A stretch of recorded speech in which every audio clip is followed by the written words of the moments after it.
Greetings, everybody. Jeffrey Guterman, and welcome to the Strat-O-Matic network. And this is it's a pretty boring game now. It's 10-0 Expos. We had a rain delay, and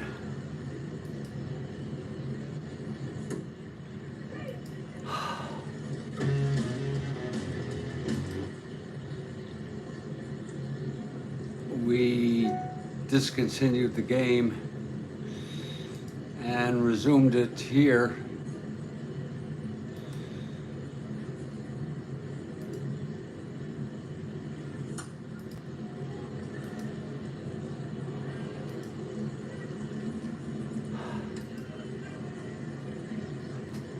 And I'd like to just give you a quick summary of where we've begun. This is a rare live 4 p.m. start, but it's a resumption.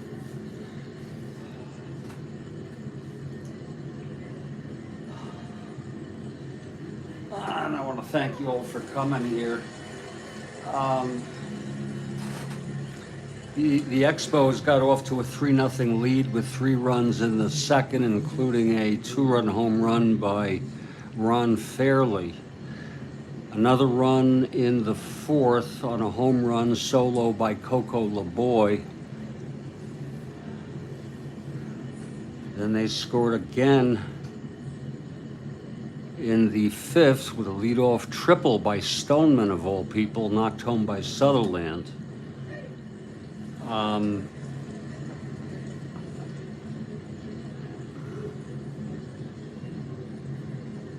Holtzman was taken out in the fifth.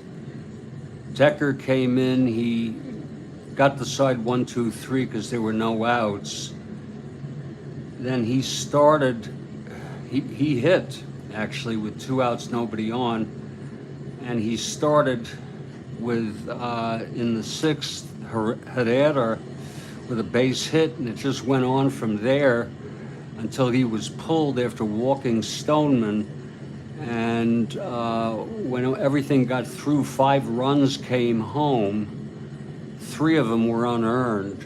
2 errors in the inning by Glenn Beckert. So it was a very, very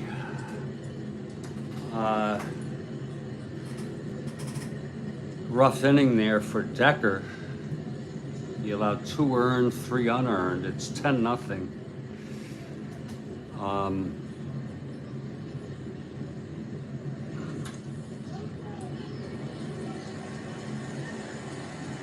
This is Abernathy, who pitched pretty well, but he came in and with bases loaded, 2 sacrifice flies, the error, really not much of his fault.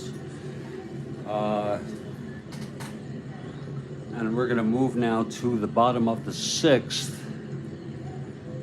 And meanwhile, the story that should not go unspoken is that Bill Stoneman is shutting out the Cubs. 3-hit shutout through 5, and it'll be the top of the order. Oscar Gamble, 1 for 2 today. And here's Stoneman now.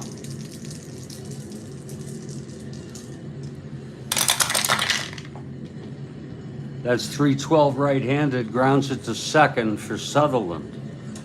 And he throws it to Fairley, that's 1 away. I gotta tell you, I have had such depression and anxiety this afternoon since this morning's game about the condition of my personal life.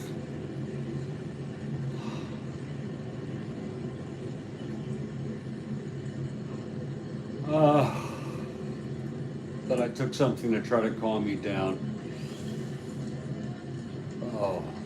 but it's tough. It's so hard. Here's Glenn Beckert now.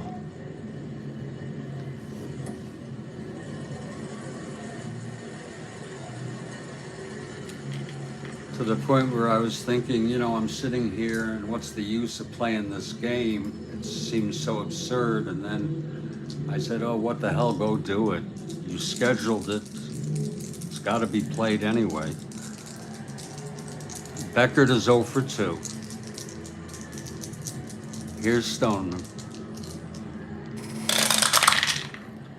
That's going to be 3-3 right-handed, and he grounds it to first.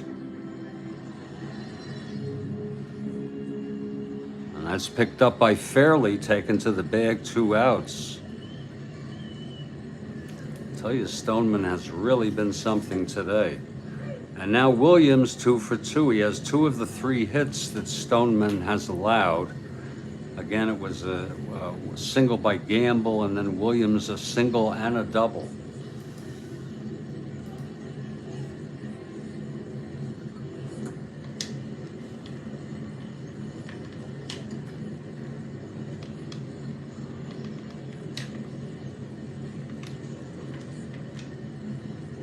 Here's Stoneman now, 2 bills at it. The pitch to Williams. 4-11 left-handed. That's going to be a base hit for Williams. His 3rd of the game. And the 4th off Stoneman. His first endurance is this inning.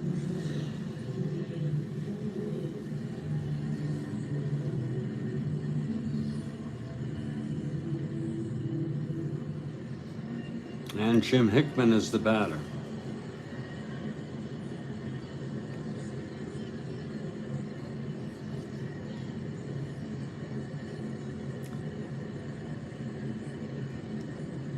He's a 1-14, will not be held. And Demos is here. Yeah, the rain delay is over. It is clear skies now. Clear skies.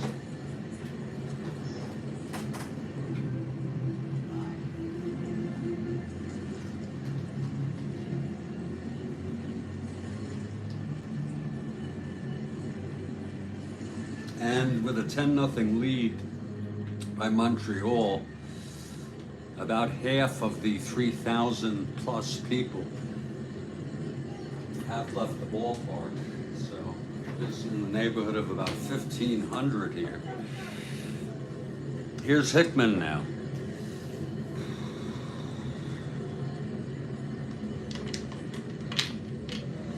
Hickman has struck out twice. Stoneman now. And the pitch. 2-9, it's hit deep by Hickman. Way back, and it's gone.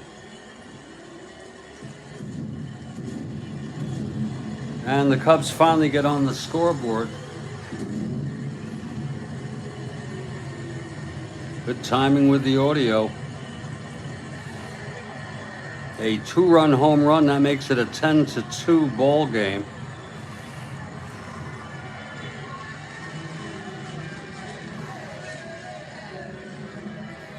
It was 2-9, clean as a baby's ass.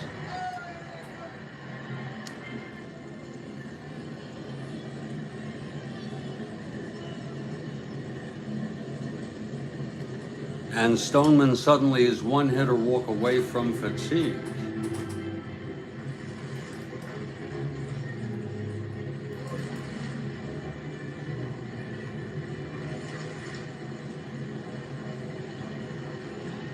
For Hickman, that is home run number 29.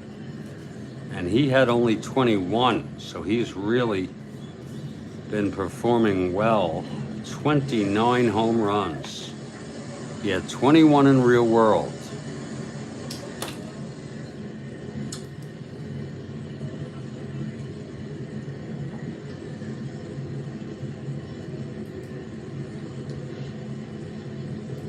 And suddenly there is action in the Montreal bullpen. Their bullpen is well rested.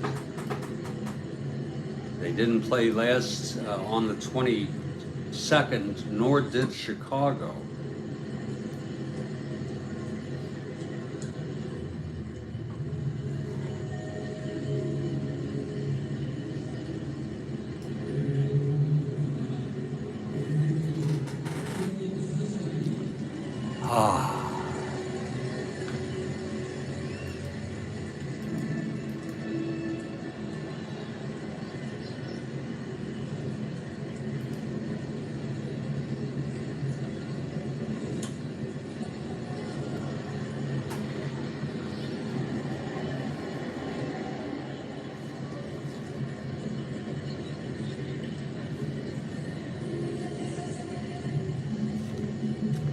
Dan McGinn, the left-hander, is warming.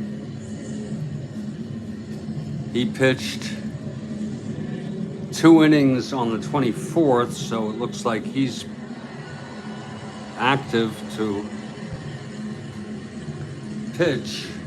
And boy, he pitched a lot of innings. All in relief, 132 innings. That's a lot of innings there.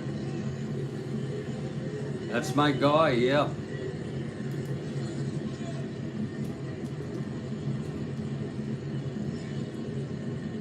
My guy.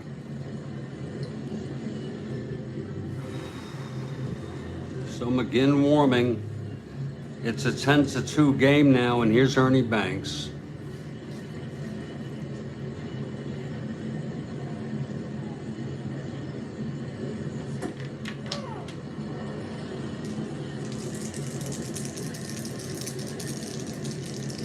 Here's Stoneman now.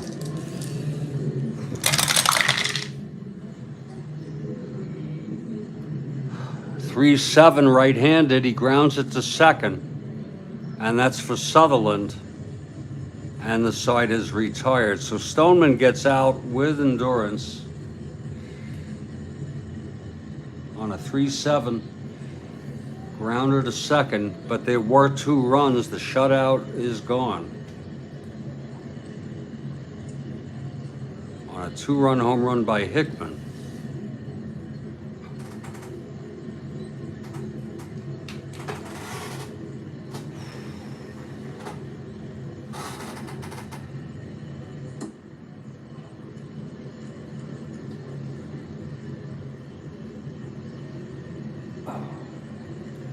And Abernathy, who came in for Decker in the 6th,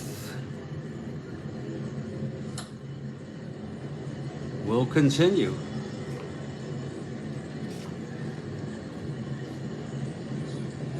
He came in, let up a sacrifice fly, then the error by Beckert, then another sacrifice fly, and then a fly, a pop out to third. So he's in his 2nd inning of relief.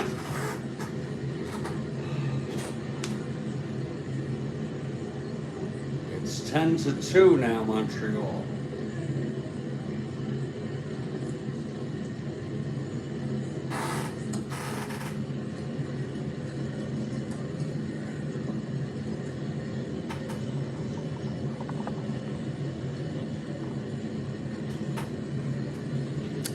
And leading it off will be Santo.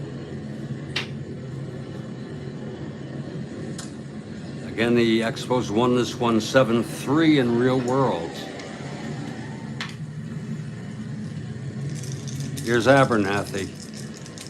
Oh, I'm so sorry. Wake up. Jose Herrera.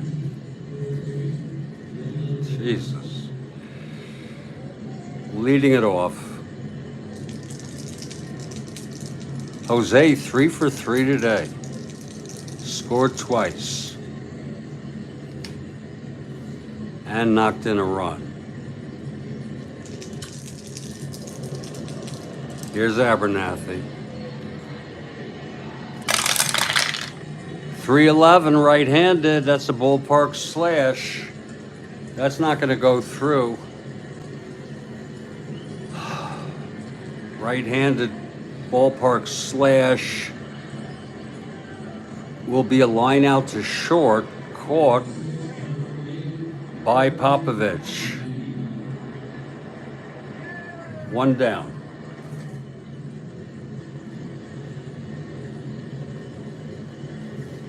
And here's Ron Fairley now.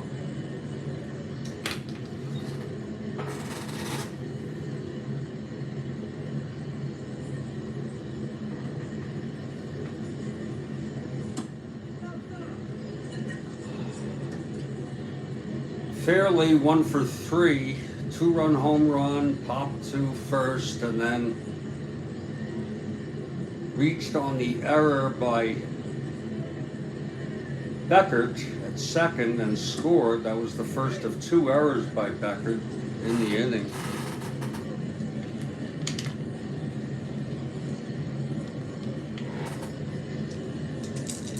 Here's Abernathy now.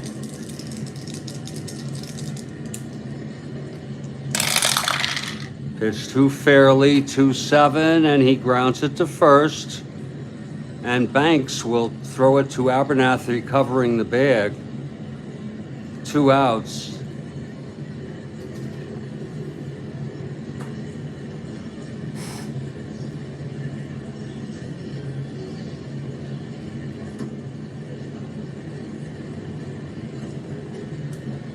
And here's John Bateman now. He's 1 for 3. And we have a double shot. Thank goodness, Kathy. Let me get my music ready. Oh, thank you, Kathy.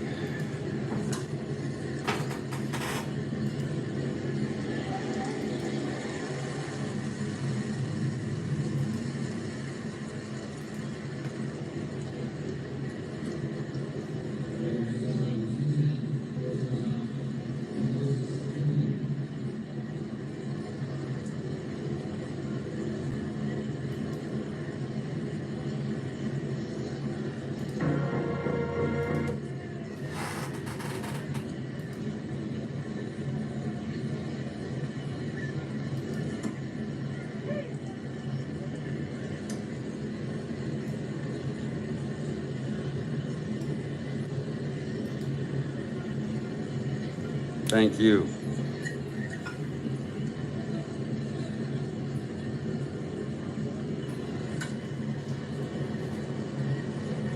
Here's Bateman now.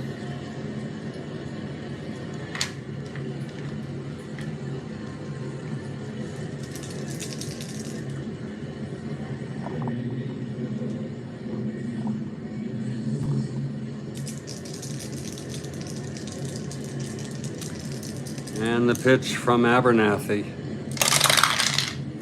111 right-handed, and there's another slash. Looks like this one's going to go through. A 111 right-handed with a 6 right-handed hitter. And it does. A single by Bateman, his second of the game. Bateman is on, not being held. And here's Bobby Wine.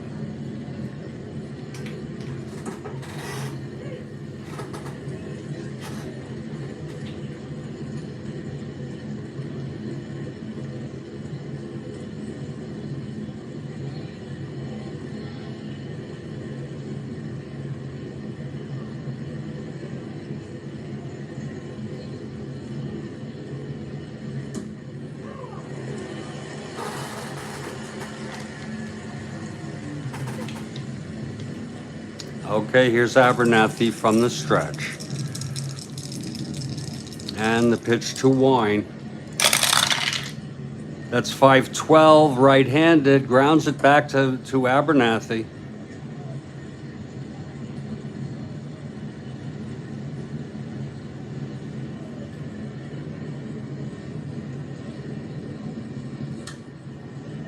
He's at 234.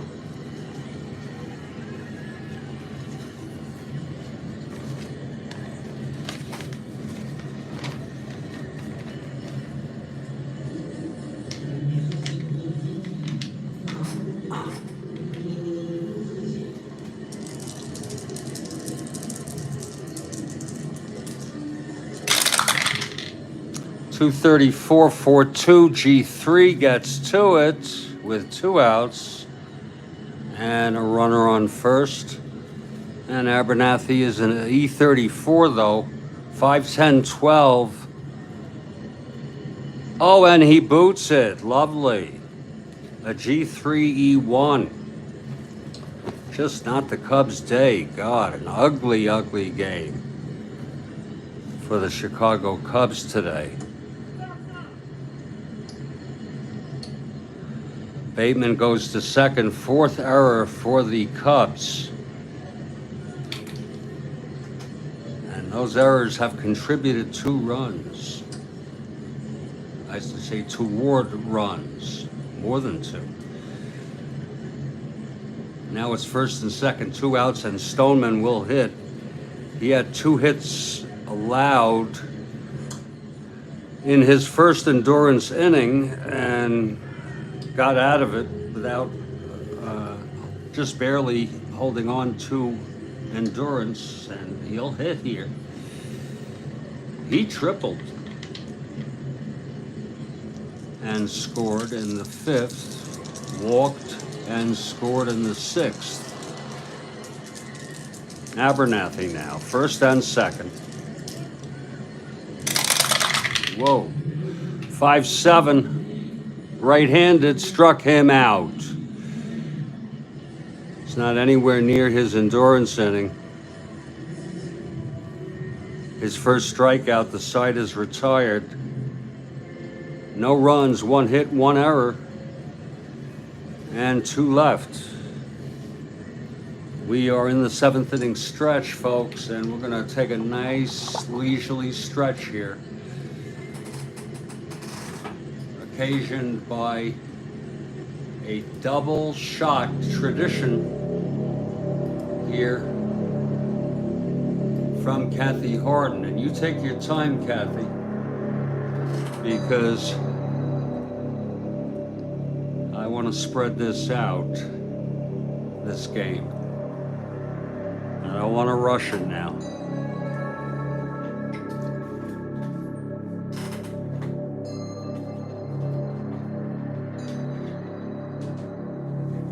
Now you wait for it, folks. Wait for the first one.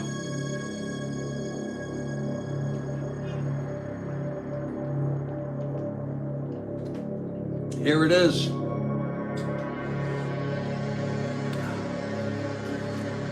He's a former Nazi buried on Mount Zion in Jerusalem and was given the honorific righteous Gentile bestowed upon non-Jews who helped in the Holocaust.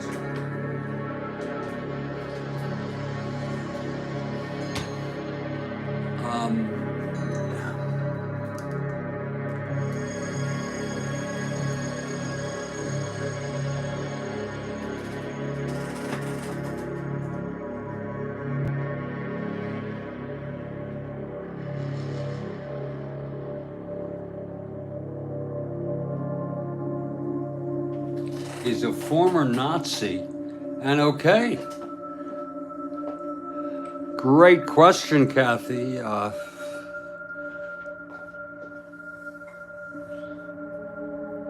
guess it would be fair to call him a Nazi, as he acted as a Nazi, as a member of the Nazi Party.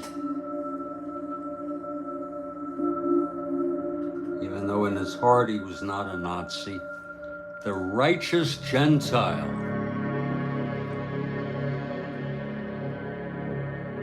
And that is awesome. Absolutely awesome.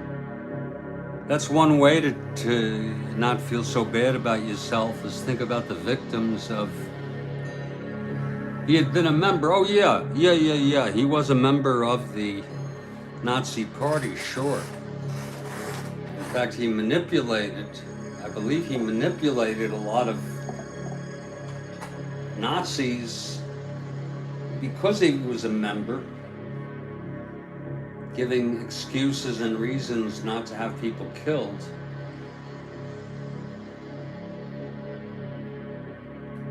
And, oh Lord.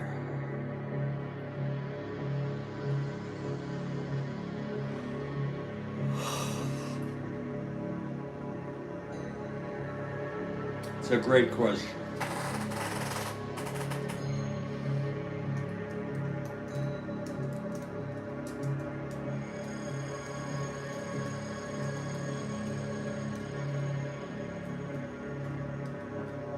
And there will be another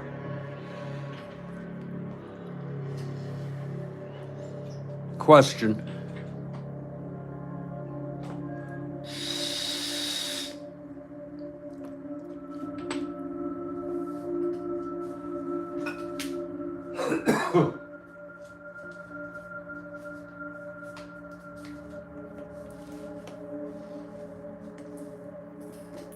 A double shot.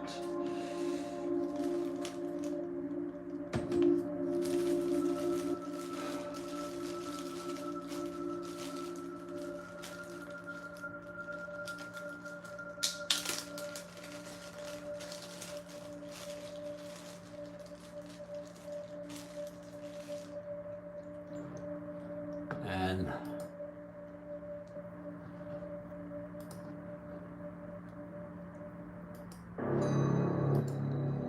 here it is. She was complicit in attempting to break the leg, of her skating rival in 1994. And look at that, Demo Van Horlen. Quick on the draw there. Harding, Tanya Harding, what a whacked out. What a whacked out thing that was. Wasn't that awful?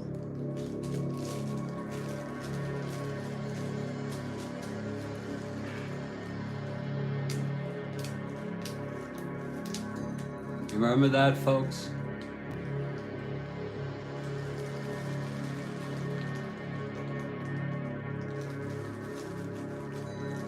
Demos and Joel. Nancy Kerrigan was her rival, and it's a whole story. Wasn't it her bodyguard or somebody who did it?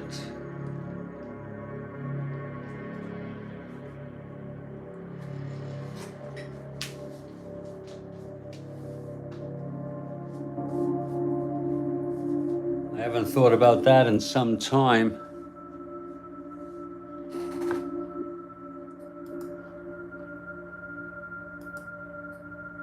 Jeff somebody. Ay, ay, ay.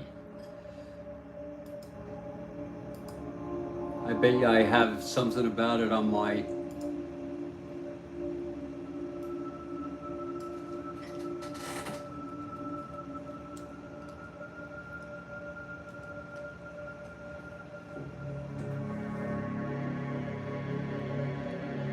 Actually, I have it as someone else. I have it that she was attacked by Sean Eckhart, her bodyguard.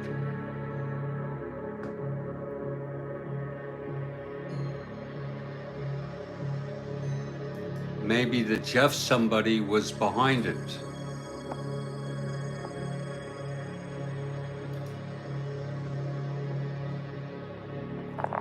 I can just do a search on my X, which I seldom use. I hadn't used X since May 7, and then I did post Willie Mays, rest in peace. Jeff Gillooly plotted it. Yeah.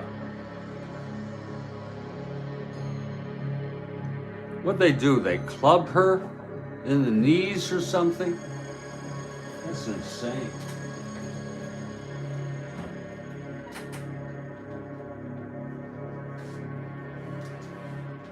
Were they all prosecuted? Does anybody know about the prosecutions?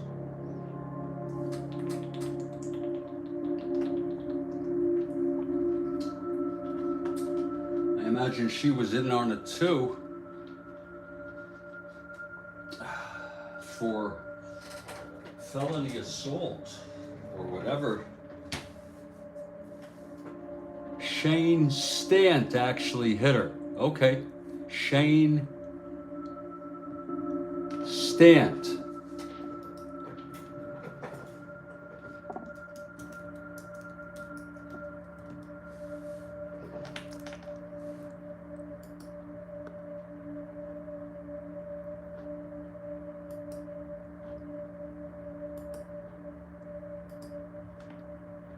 So I don't know how that worked, what relation he was to the whole thing. He was the hitman.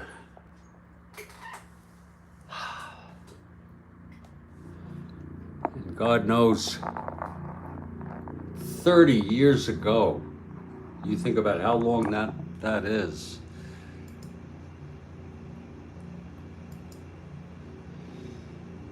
Just awful. Okay. Was it the Olympics? It wasn't something else like qualifying round, or she was complicit in it.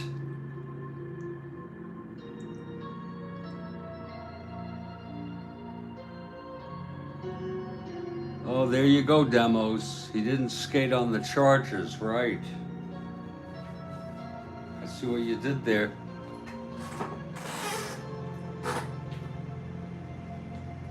Oh, God, has it been tough for me today? Oh, whole life. I can't take the stress.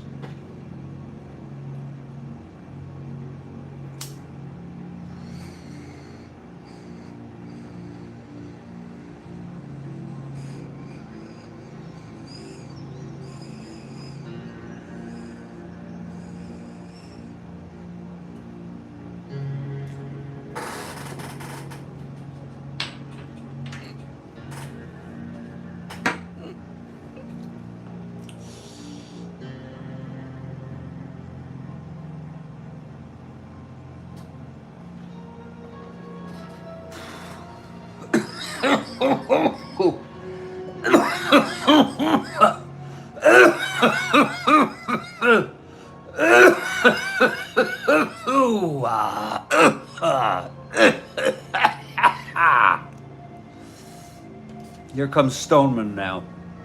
Oh, God help me, please.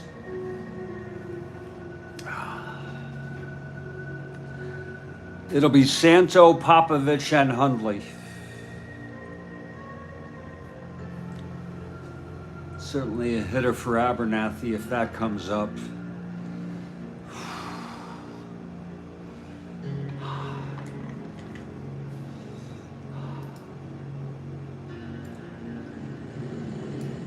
And if anybody has more questions, I sure would appreciate them on every half inning.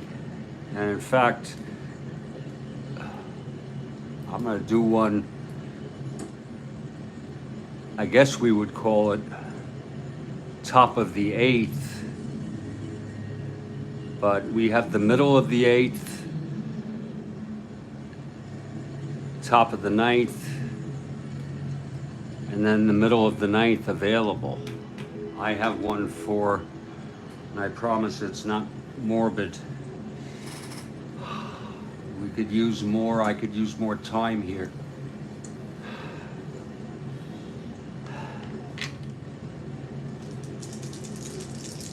Okay, here's Stoneman now.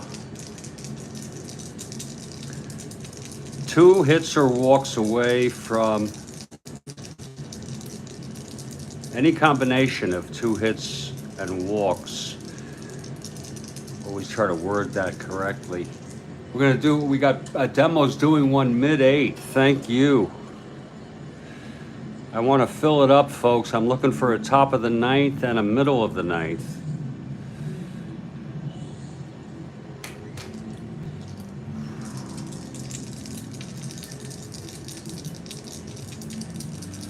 Appreciate it very much. Here's the pitch to Santo.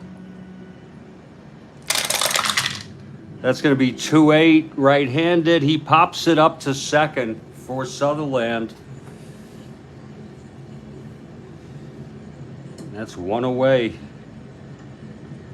Stoneman trying to refresh his endurance here in the 7th, with 2 hits allowed in the 6th, his first endurance inning. That was a 2-8 pop out. And here's Paul Popovich now. He thanks Kathy Harden for her double shot. And we can even do multiples. We could do one bottom of the 7th. I know I usually call that top of the 8th, but someone could go before me. We could do as many as you like. And you can also do double shots, even though those are the originals are during the 7th inning stretch by Kathy. And that would be Schindler and Tanya Harding.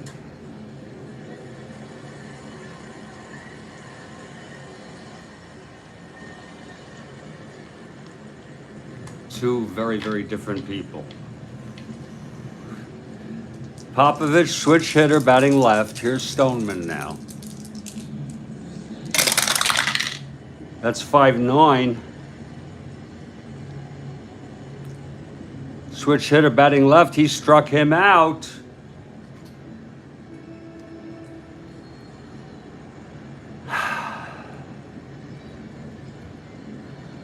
That's the 6th strikeout for Bill Stoneman today. Boy, he really has been good. Yeah, sure.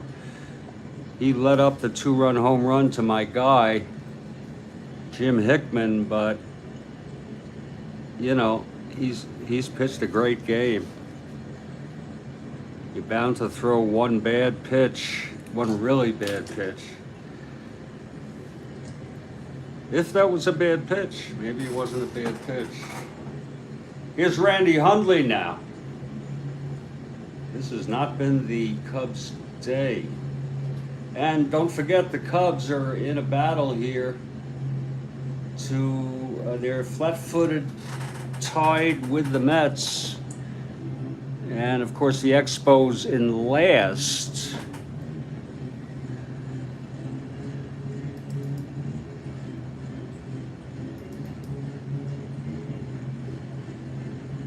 Where you would expect them to be, but they are 1 game behind Philly, and they have been in 5th place most of the year. But Philly has come back, and actually to take the 5th place spot.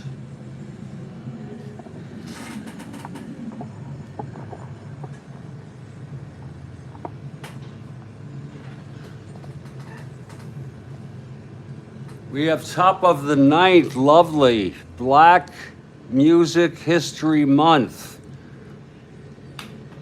Kathy Harden is so well much appreciated.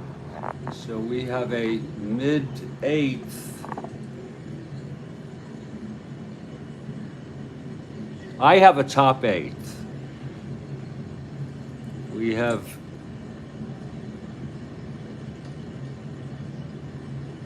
Baseball Demos, or Baseball David, mid-8th, and then we have a Kathy Harden here.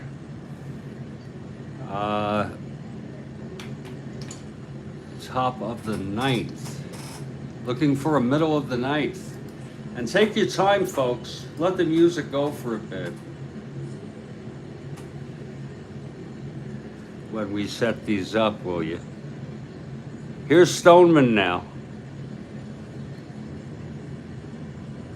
Facing Hundley, 2 outs, nobody on. And the pitch to Hundley.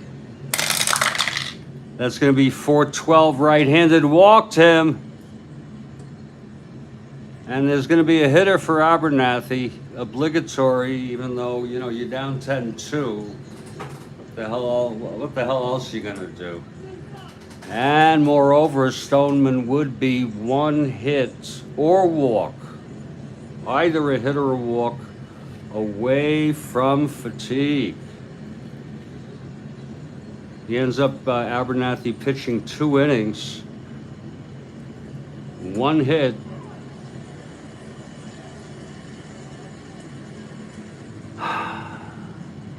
Came in with the bases loaded and nobody out. So he was under tough circumstances. An error again. He made an error in the 7th. Didn't walk anybody, struck out a batter, and did not allow any runs.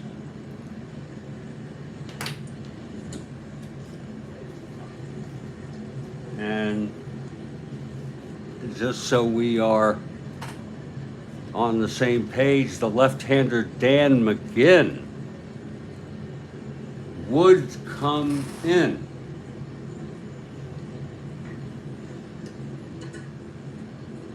If needed.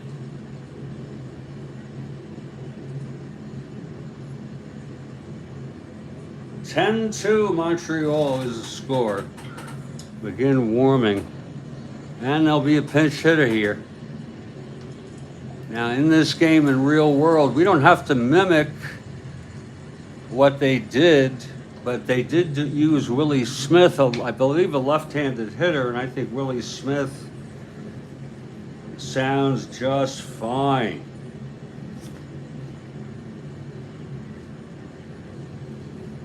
He sounds just fine to me. He's a left-handed hitter. Hit 246, has power.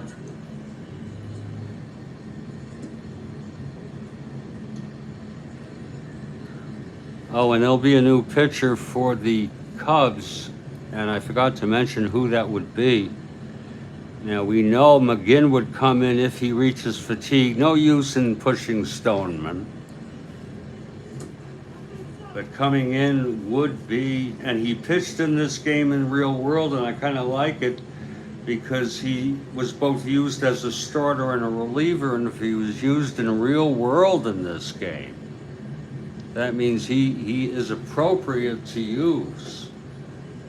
And in a 10-2 ball game, his ERA is under 4. He pitched a lot of innings. He had 28 starts, 1 save. Selma will be the 4th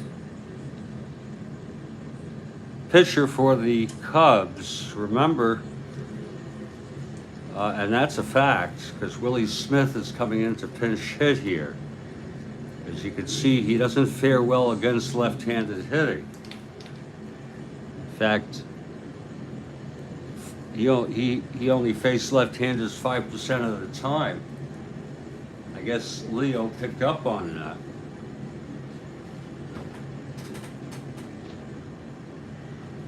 I do remember a story of him hitting a big home run.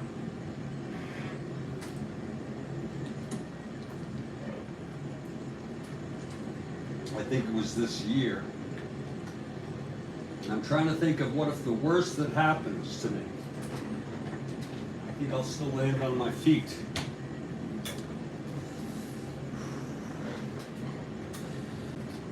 You know, as long as it's nothing against that hurts my family or anything, no matter what happens, I can land on my feet. And we are fortunate because I have a question after this inning. We have a middle of the 8th from David Baseball Demos.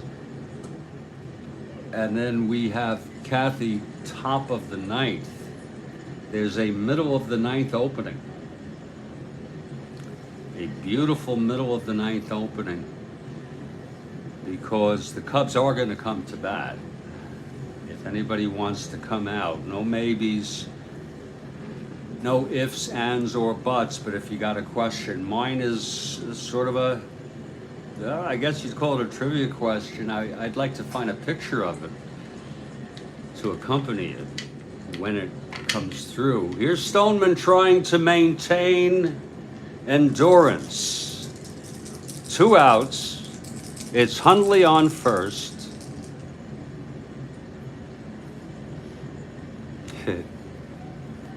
Not being held.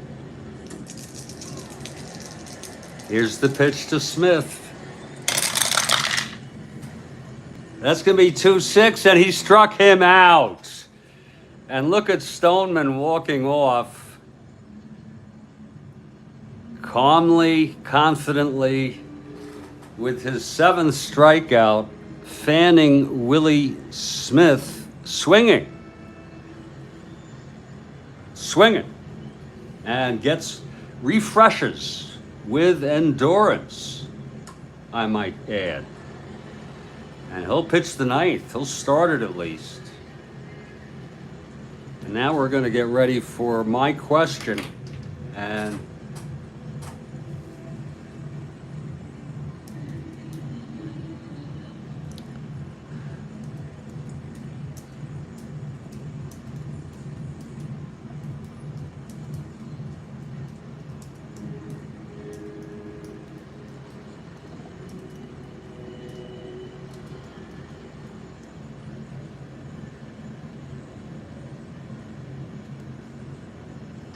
as we have gone 7 full innings, and it's a 10-2 ball game, and there's some sort of, I don't know what the word would be, romanticism about playing a 10-2 ball game on Strat-O-Matic Part 2 after a rain delay, with questions coming up. And there's going to be a new pitcher for the, I just want to let you, not a new pitcher, new pitcher, I'm so sorry. It's going to be Dick Selma. Now, I'm going to prepare my question. It's coming up fairly soon, so bear with me.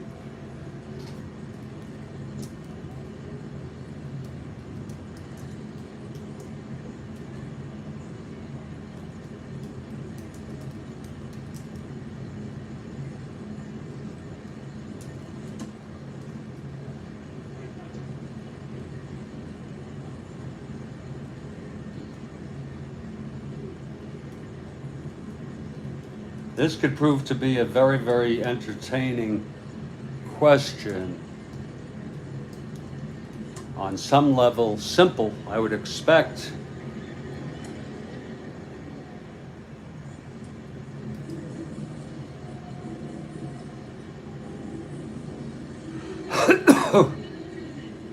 I would expect most people to pick up on it, and my preparation for it, I hope you understand, is taking a couple minutes here. I would take a screenshot of it off YouTube. That's safer than anything else for copyright.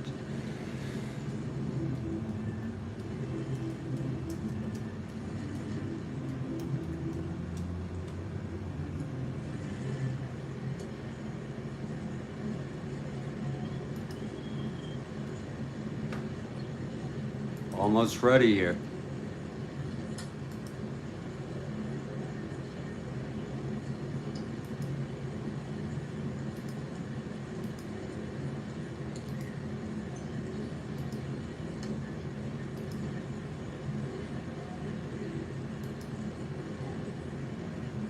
There's a great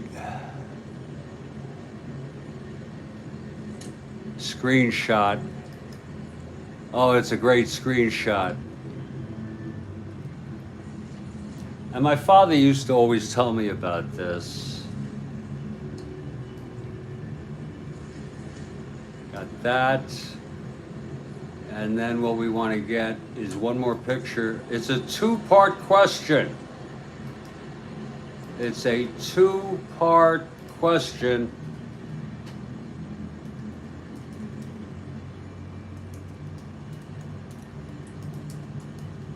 And they relate to each other.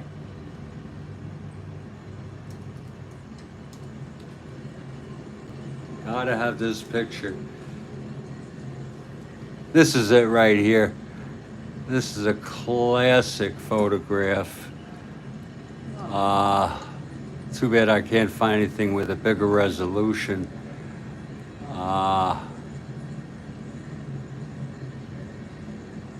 but we'll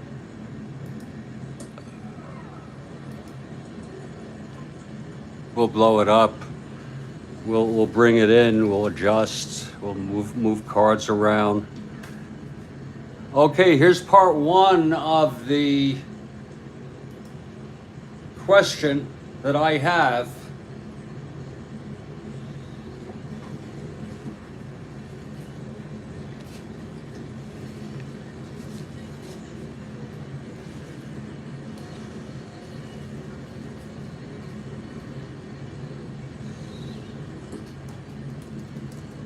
Here it comes.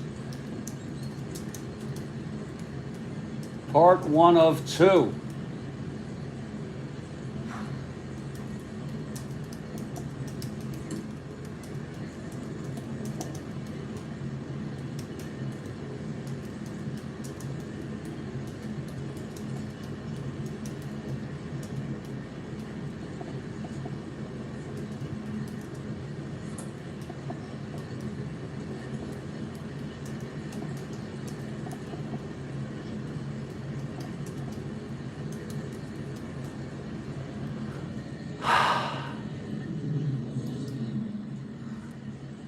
It's sort of not a trick, but the first question is easy.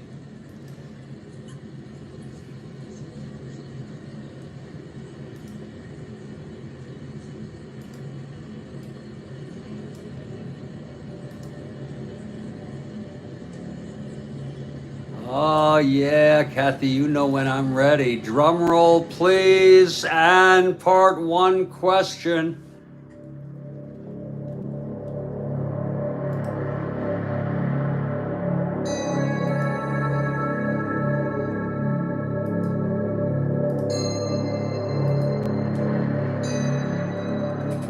Who was manager of the Giants when Bobby Thompson hit his pennant-winning walk-off home run? Let's see who gets it first here.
And of course, Joel Horlin and Baseball Demos both get it.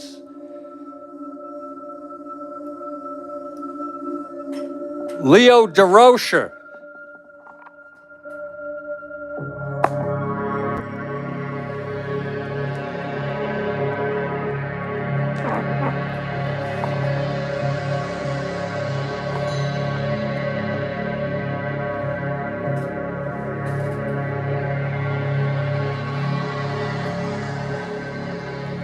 And ain't it too bad that every dream, every legend has to be ruined?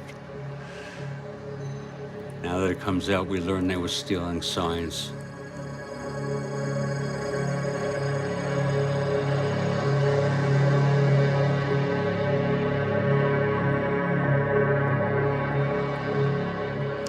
But I have memories of first learning about it before that all came out, and that this was the quintessential. Yeah, oh yeah, Leo. And just to think, he was shortstop on the 34 Gas House World Champion St. Louis Cardinals. He had a lot of longevity. Bobby Thompson was Scottish. I met him. I looked awful because I was going through terrible cluster headaches. But I met him at a signing.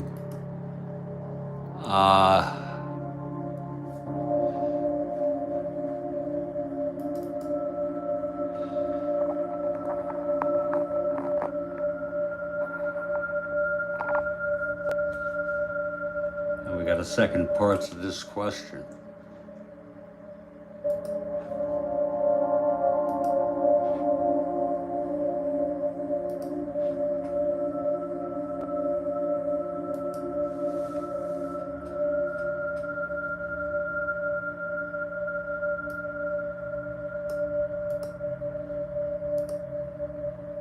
Now wait for it.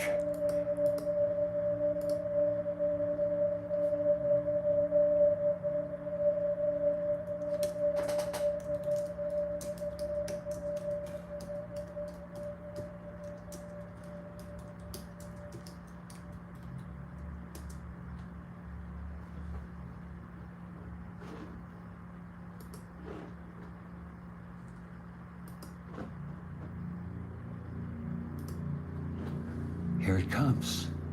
Part 2 of 2.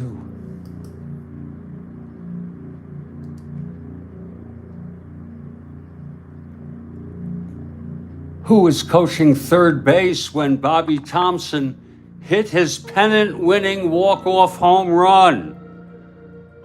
And Joel Horland guesses Eddie Stanky. The answer is no.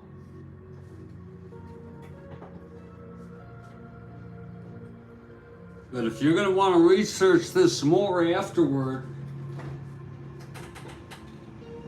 no, it is not Eddie Stanky, but that's a very, very, very interesting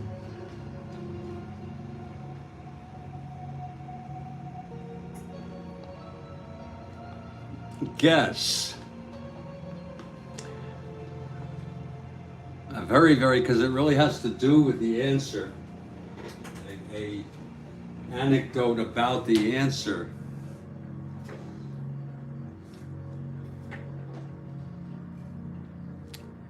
Joel Horland guesses Eddie Stanky. If you could research that and confirm that for me, that would be acceptable. Waiting for any other answers. Joel Horland goes with Leo DeRocha. Only person who came in with a second guess, the manager, Leo DeRocha.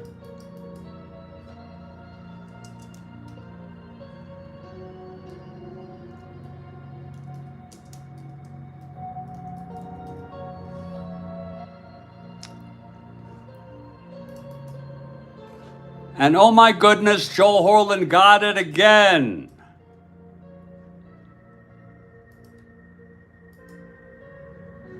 Oh my goodness, Joel Horland got it again. And here's a screenshot. I don't like to show it. DeRocha was one of those managers who also coached third. That's a man who gets involved with his game.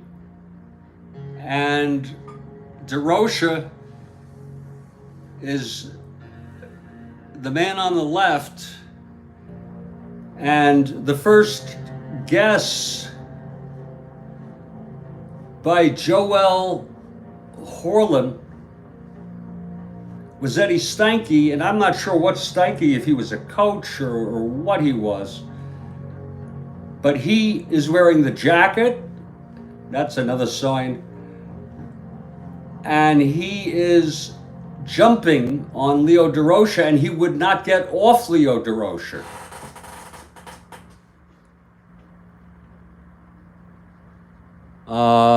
And if you all want, so, you know, it was one of those days, he even did it for the Cubs. If you want, I can try for just a quick shot. Wait a minute. Oh yeah, oh, I know that demos. Anybody can go for that, yeah.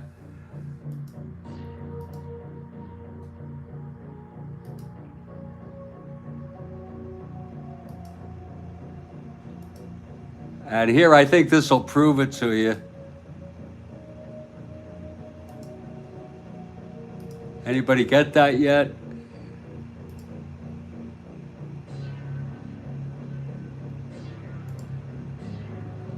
Horlin correct again. Horlin again. We know exactly what he means by 24. I want you all to take a look at this here. Leo DeRocher's number was number 2. And you're going to see him coaching third base here.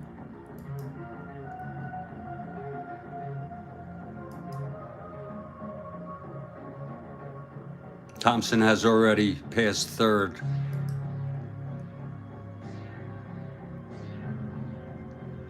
And there's Eddie Stanky, will not let him go.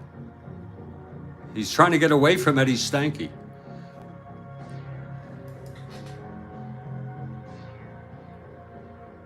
And that's done for fair use. It was Mays on deck.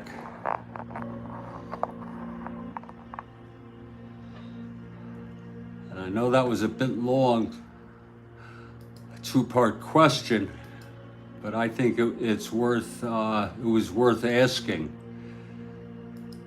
And extra credit indeed.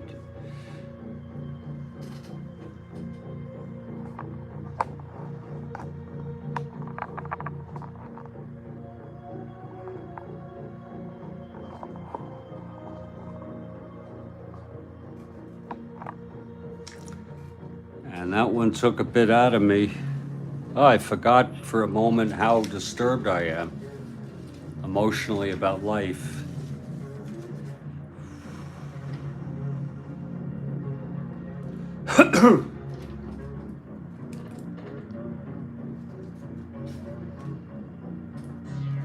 My God.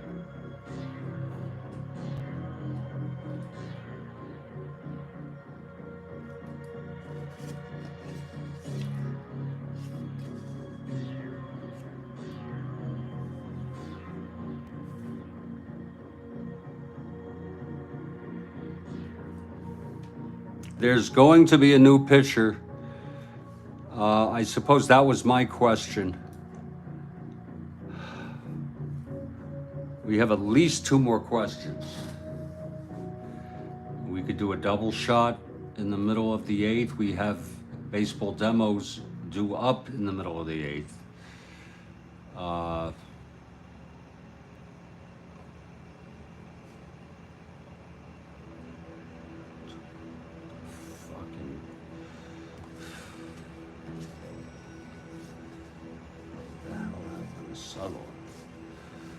I'm going to take a little break here and try to gather myself together. After that one, I thought it was unusual when I was a kid and I learned he was coaching third and he was the manager. I guess that is a good thing to do, huh? If you think your judgment is better than anybody else, even though I guess managing from the dugout allows you to think maybe more clearly. On the other hand, you had player managers. But DeRocher coached frickin' third base. I thought that was cool as heck. I don't know anyone who does that anymore today. Maybe somebody does. We'll be back. I'm looking at only 2 or 3 minutes. Trying to keep myself together. And it's going to be the top of this Expos order, top of the 8th, leading 10-2. I'm Jeffrey Guterman. And indeed, this is the Strat-O-Matic Network.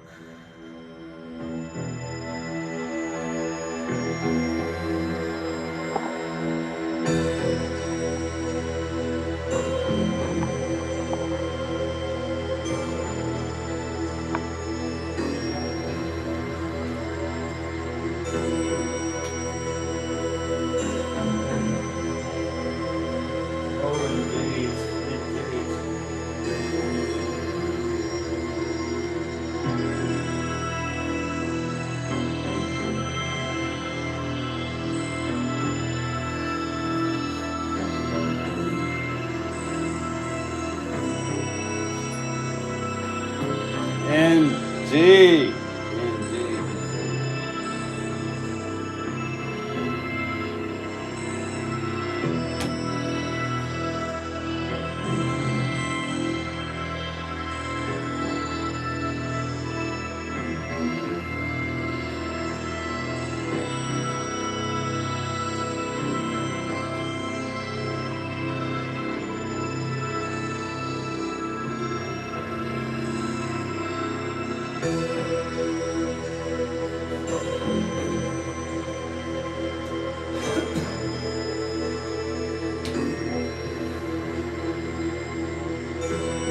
Oh, indeed.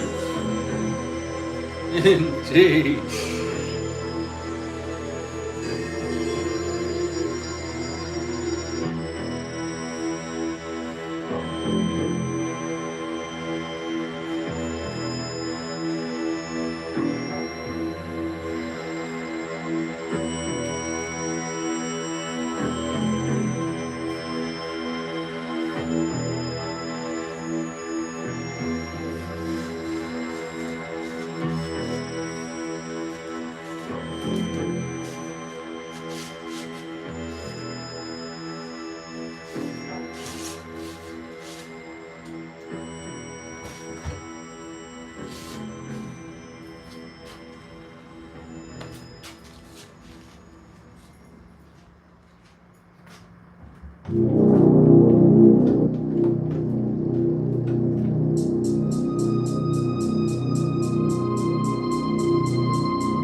And what a game it's been. Jeffrey Guterman back here in Studio B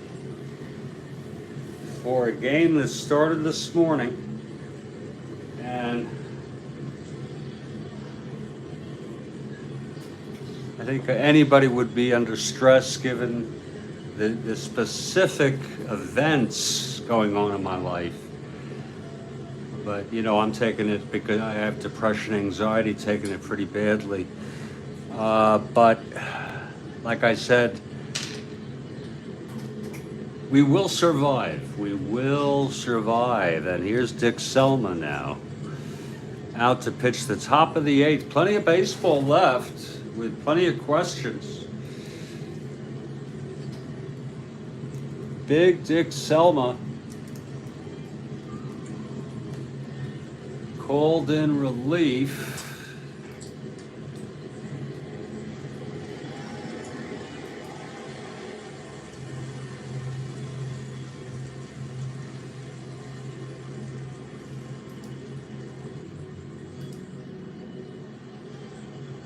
Fortunately, I cannot find a suitable picture of him.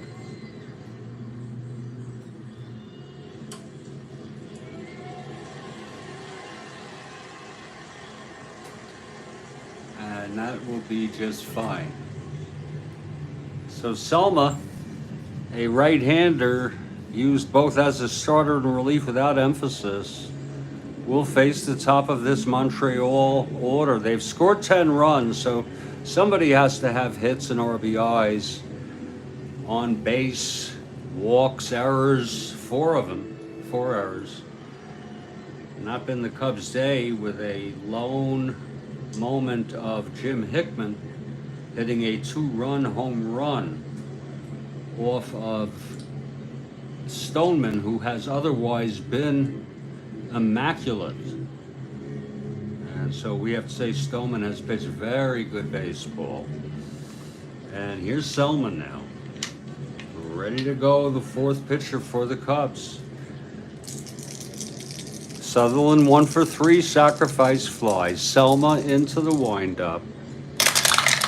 That's going to be 5-7 right-handed, double 1. And it's out to center, running for it is Gamble, and he catches up with it to make the catch, 1 away.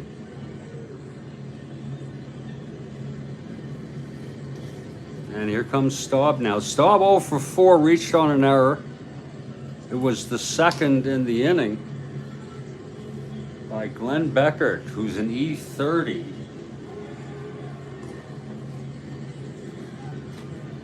I guess that means he makes an error once every 5-point-something times games if you go 162. That's what I've been told. He's got good range, but a little high on the error side. Here's Staub now, left-handed hitter. Selma on the mound. And the pitch to Staub. 4-7, left-handed, walked him. Well, ain't that sweet. Another walk. A lot of walks today, I think. Not really. It's only the 4th, but a lot of base runners.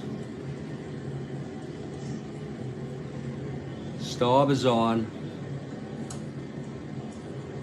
Not being held. And here's Bob Bailey. So it's been a very pesky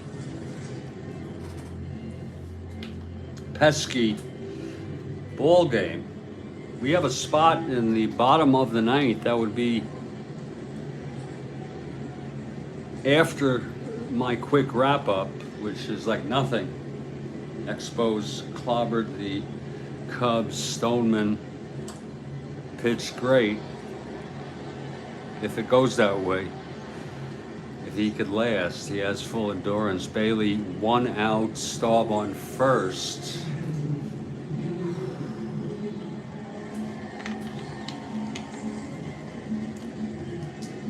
Here's Selma now from the stretch.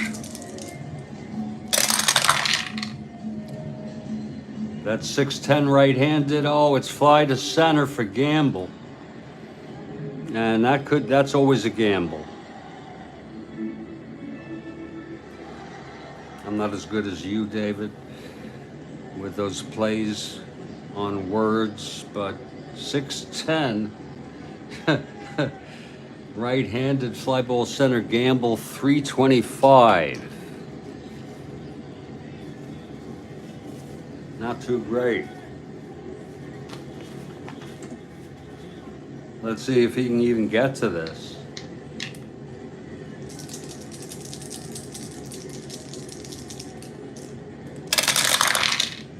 That's a 2. Oh, that's a 2-3. It's going to be a D2 double. Whoa.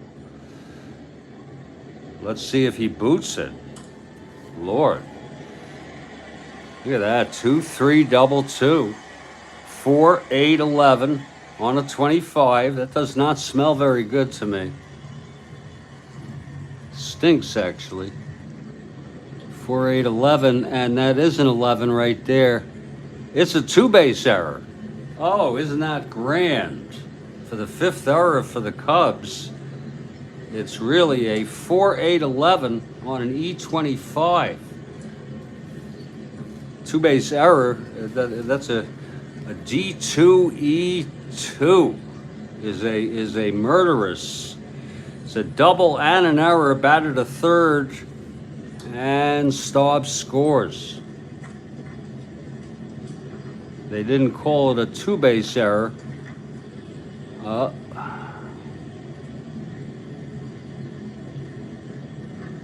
It's interesting that on a D2,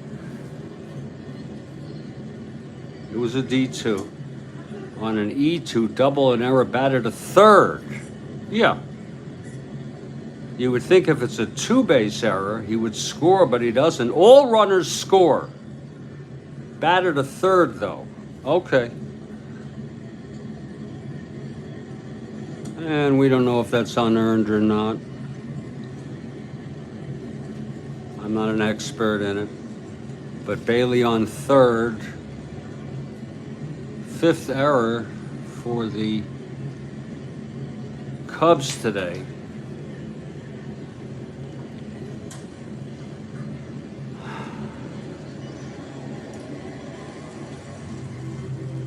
And here's LeBoy with Bailey on third, 1 down.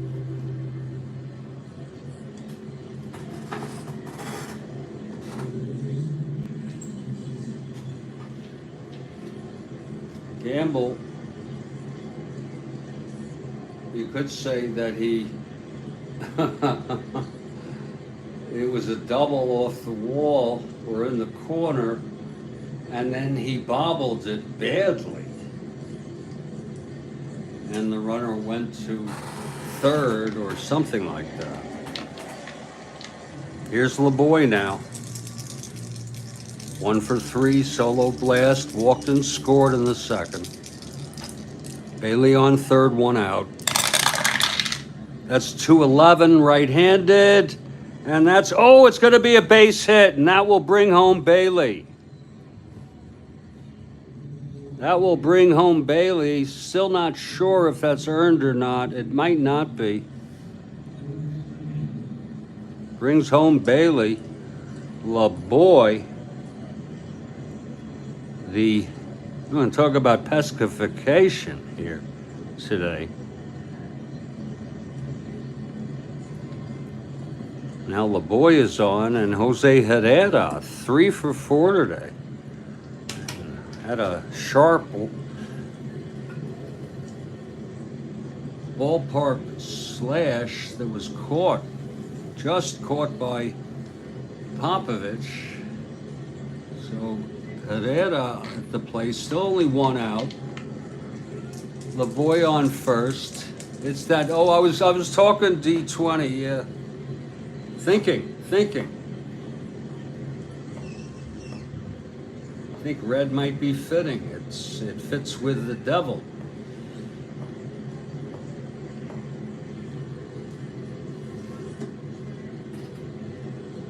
But of course, it's from whatever perspective. If you're from Montreal, I guess you're you know, you like it. Here's Herrera now.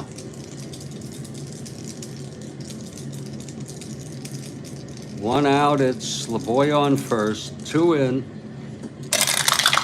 That's 1-6. And it's a fly to center. And this time Gamble will get it. And that'll be two-way. Coco holds. And get ready for our question middle of the 8th. So kind of demos to offer it. He has such a great channel, has such a great following.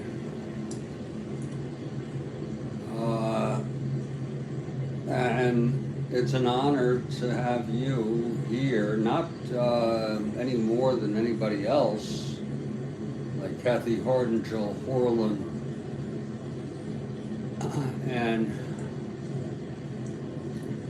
many others who come here on a regular basis. They may not be in text right now. Bill Ivany, Ivan, Frank. I mean, the list goes on and on. But in particular, just to mention, demos, actually being generous to spend time with another. Yeah, Morel. I call him Ivan, and he likes the nickname. I call him Ivan Demos.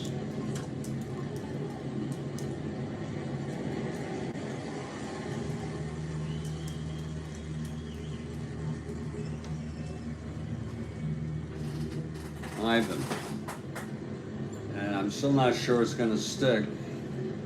I think it will. So I would say a very excruciating ball game here for the Cubs today, as Ron Fairley steps up. Just about everybody's had some bats. If you didn't get a hit, you got on. Everybody's gotten on base. Even Stoneman, who's still in this ball game. And here's Fairley, hit the 2-run blast back when it looked like it was still a game. Right now it's 12-2 ball game. Here's the pitch to Fairley now. 5-3 left-handed, grounds it back to Selma.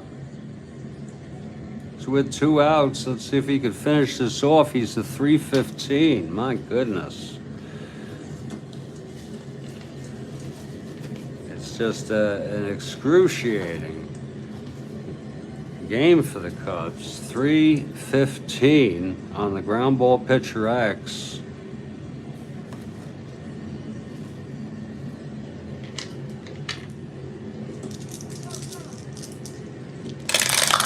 3-15, that's going to be 13-3. G2 gets to it.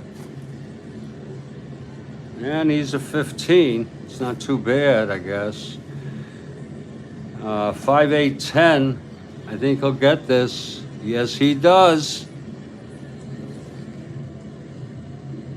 Yes, he does. And the side is retired. So chalk it up to, I'm not going to bother thinking of those as unearned or anything. I don't keep this stat anyway. But we're in the middle of the 8th, and I want you all to wait for it, including demos, to get that music going. It's very important to me.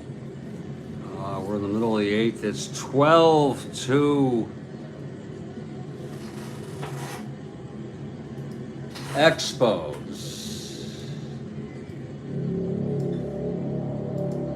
And now I ask you to give your attention to the text, the live text for demos, who's timing it perfectly. Wait for it now.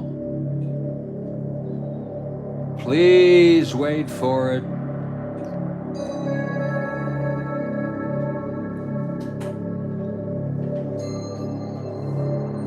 Here it is. Who was the American con artist who posed as an airline pilot, doctor, and lawyer, among other professions, in the 60s and 70s, inspiring the 2002 movie Catch Me If You Can? Boy, is that a good question.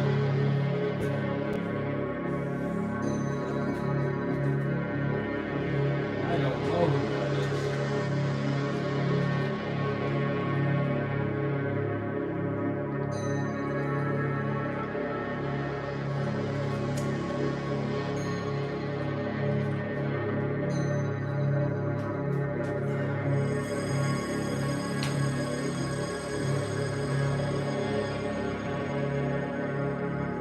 Again, who was the, there's no Googling, please, defeats the whole purpose.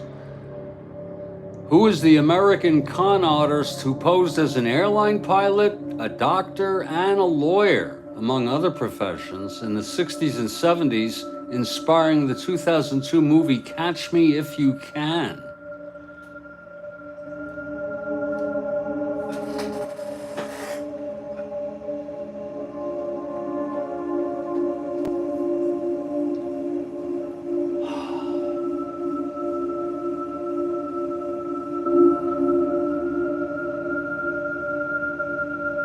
Anybody at all?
I'm surprised nobody has a guess.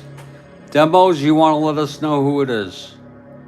Looks like nobody is even guessing. I don't know who it is. Frank Abagnale.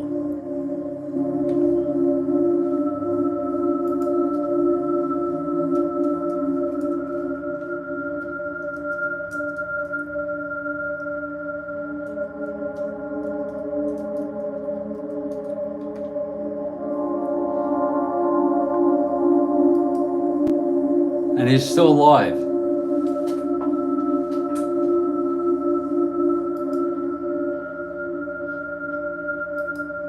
And he is now a security consultant, an author, and a convicted felon who committed frauds that mainly targeted individuals and small businesses. He later gained notoriety in the late 70s by claiming a diverse range of workplace frauds. He co-wrote his autobiography, Catch Me If You Can, which built a narrative around this, and it inspired a film of the same name, inspired by Steven Spielberg. He is age 76 right now, and I don't know if he went to prison or what.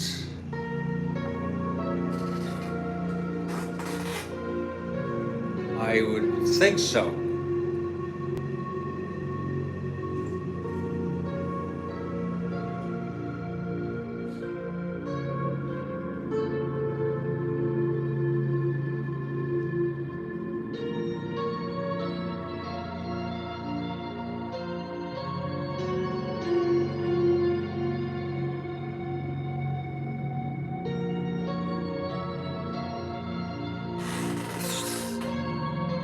3 years in federal prison, and he's probably pretty well off right now. That would be my guess, financially.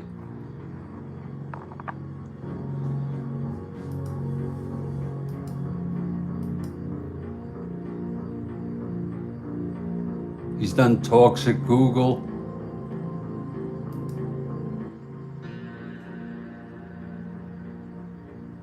He lives on an island community in Charleston, South Carolina, 3 sons.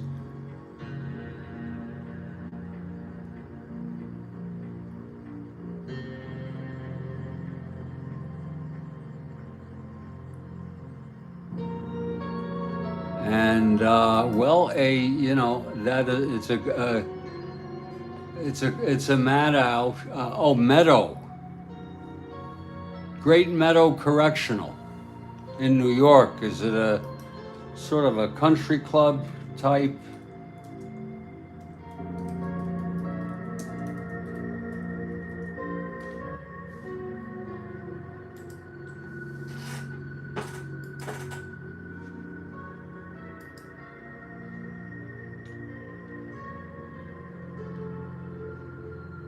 Well,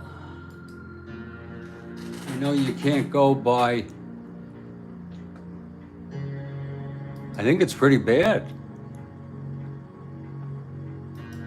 Now that I'm looking at it, it's a max security prison.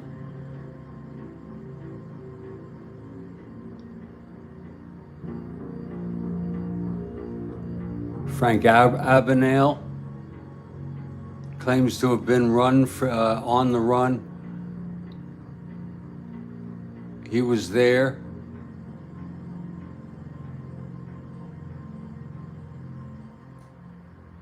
And they've had major incidents. Lucky Luciano was there. It opened in 1911.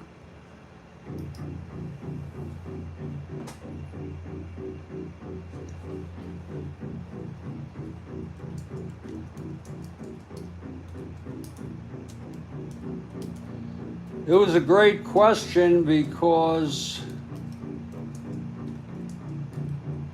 it taught many of us something that is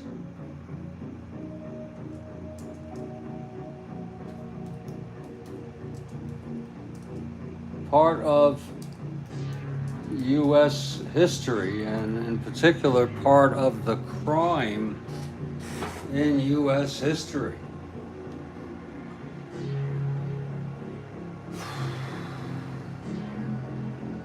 And we thank Baseball Demos for that question. We got one more left. That's Kathy Harden.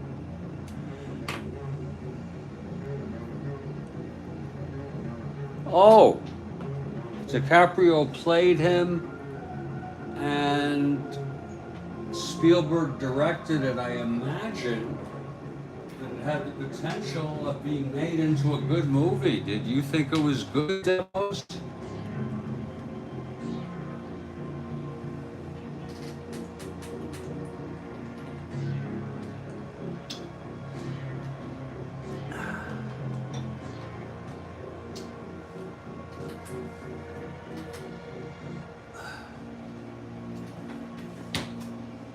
It was pretty good, okay. He was slick. Well, I bet you he was.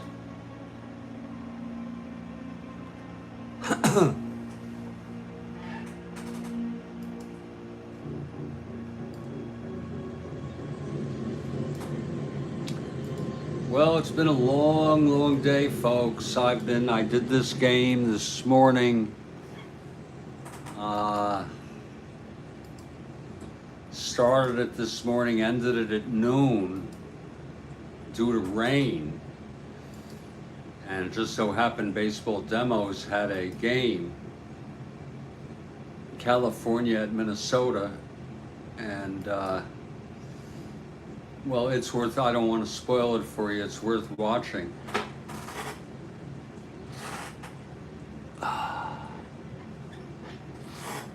it's kind of neat. I do recall a pinch hit triple by Rodney.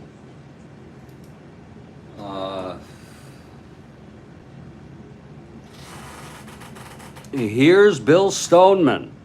I'm sorry. Yeah, here's Stoneman now. 2 more innings, and he's fully refreshed. Top of the order. It's now 12-2. What a kick in the teeth. They make it 10-2. The Cubs on Hickman's home run, only to make it 12-2 again. And here is Oscar Gamble. Oscar has an error today. 5 errors by the Cubs.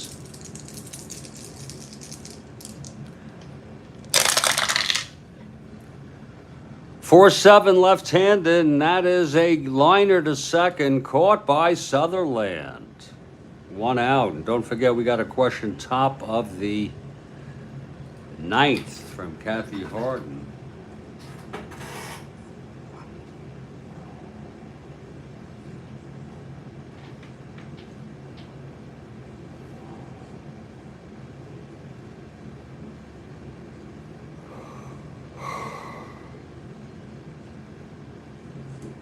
One down.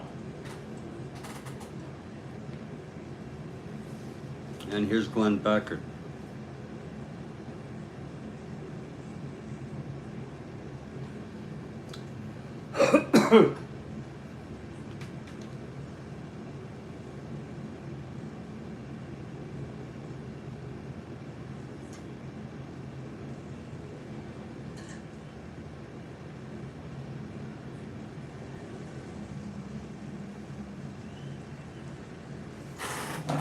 Here's Stoneman.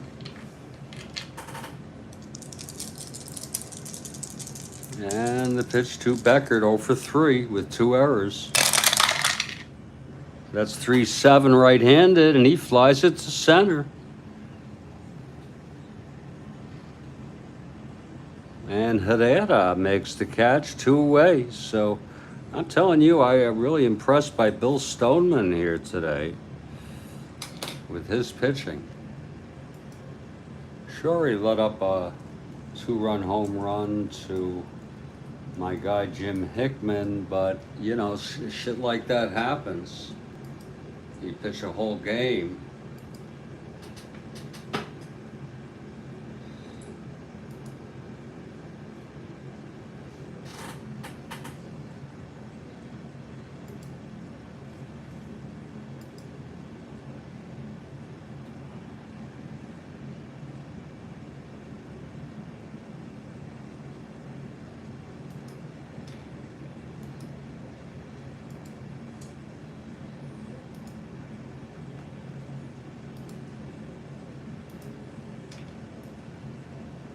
Stoneman with 2 outs here in the bottom of the 8th, and Williams 3 for 3 today.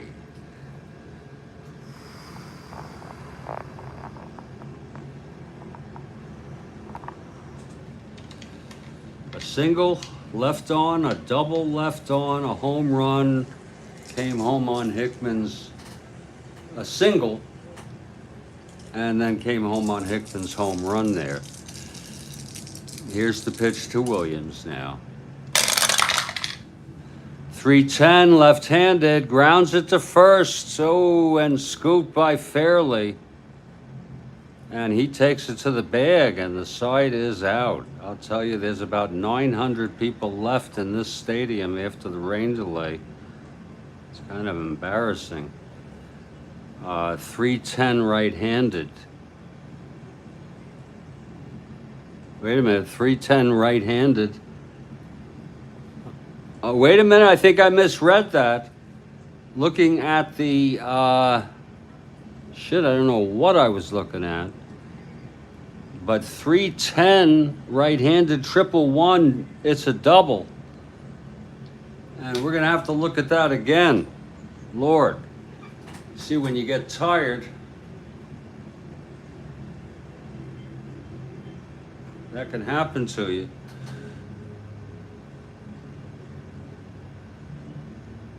Shit.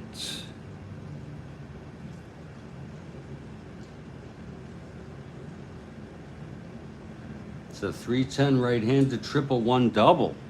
Lord.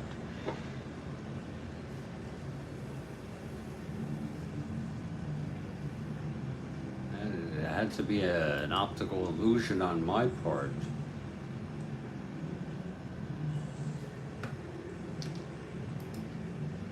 So we go to our instant replay. Imagine if you had this when you were younger.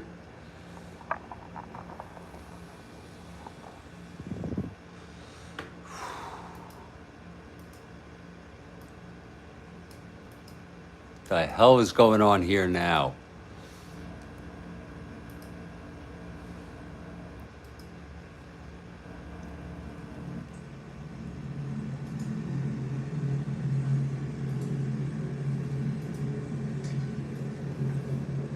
Stoneman with 2 outs here in the bottom of the 8th, and Williams 3 for 3 today.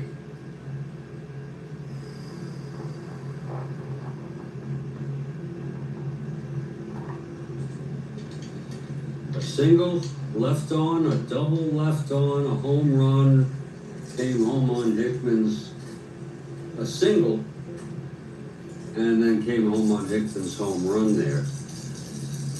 Here's the pitch to Williams now. 310 left-handed, grounds it to first. So you see how that you can do that sometimes. 310 left-handed,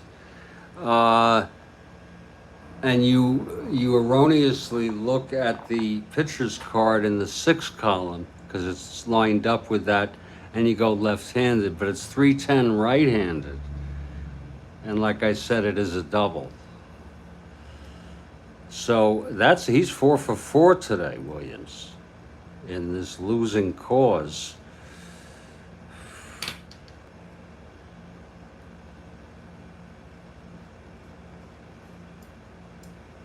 It's losing cause.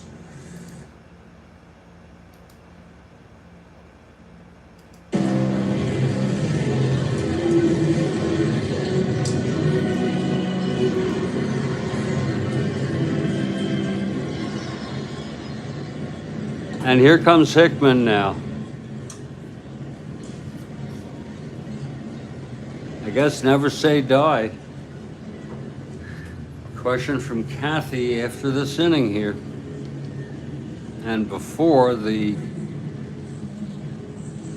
Expos come up, we still have a spot in the middle of the 9th for anybody. If you got a good one, even if it's a bad one. Here's Hickman now.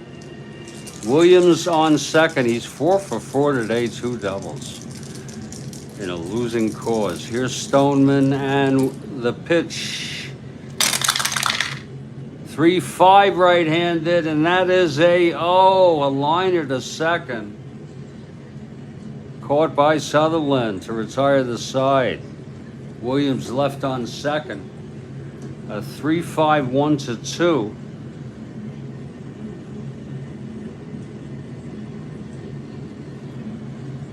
And I'll tell you, the Cubs playing kind of like they did at the end of the season in real world, losing badly. Maintains endurance. And here's Dick Selma now. We have Kathy Harden. And I want you all to really give this one a good shot here. You never know what it's going to be.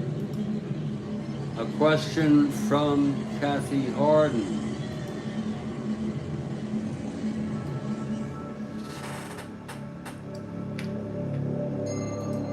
Wait for it now.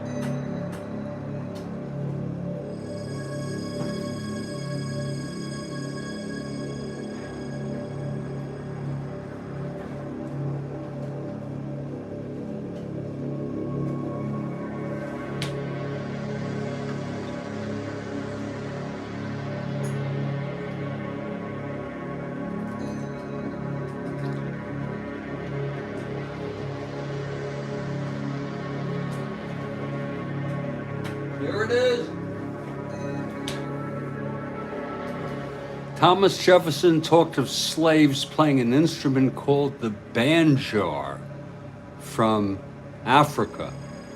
By the late 1830s, it was being used mockingly in what type of show, and what do we call that instrument today?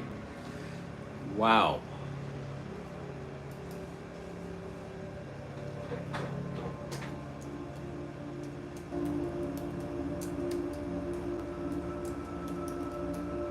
And that's my guess.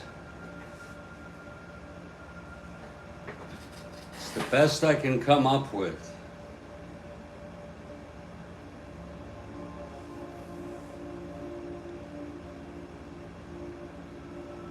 Minstrel show, and today we call it a banjo. Oh, I got it!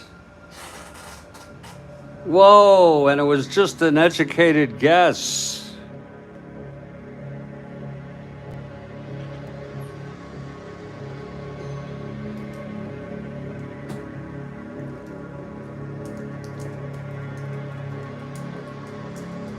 And what a great question. I think that question is of historical significance.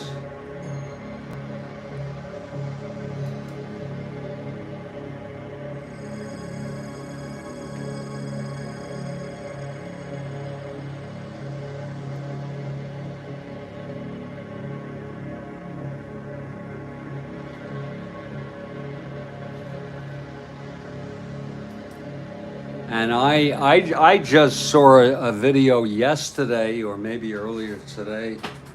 I think it was yesterday. He owned more slaves than any president, more than George Washington.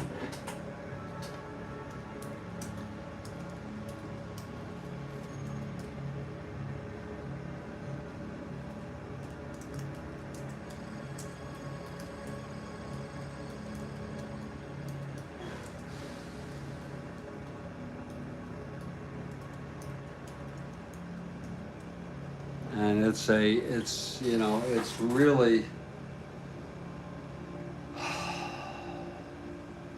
really something. Kathy Hart.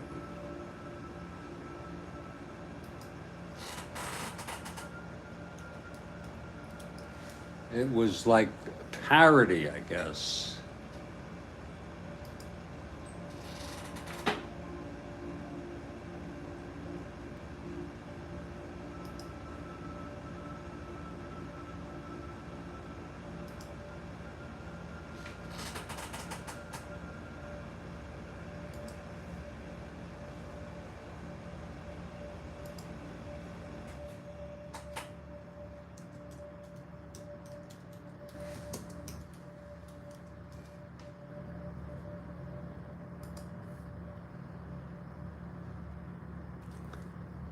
And I'm not even sure what a minstrel show is. It just goes to show you.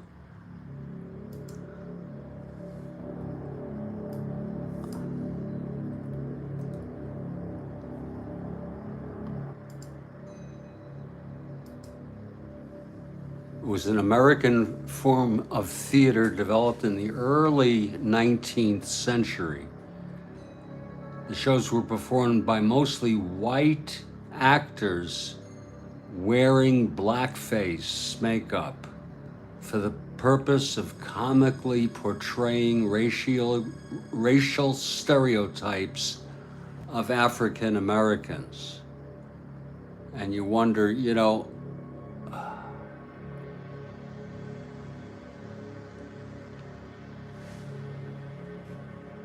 if this is true about Thomas Jefferson,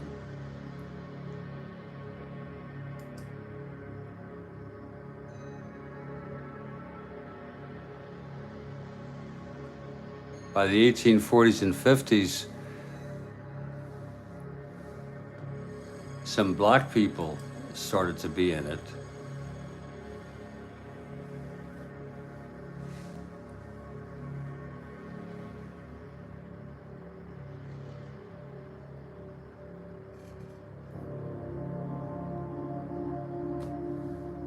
It's a full-scale minstrel show number in the movie White Christmas as late as 1954.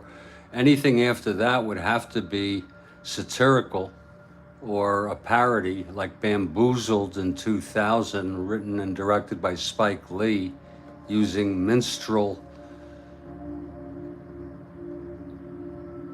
performance to lampoon American pop culture. And Masked and Anonymous, a 2003 film set in a dystopian future where Ed Harris plays a blackface character in one scene. And it sure isn't comfortable to talk about or to think about, but I think it's important to think about.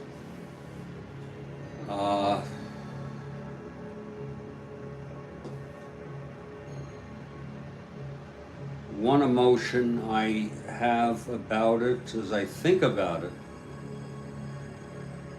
is shame. Utter shame.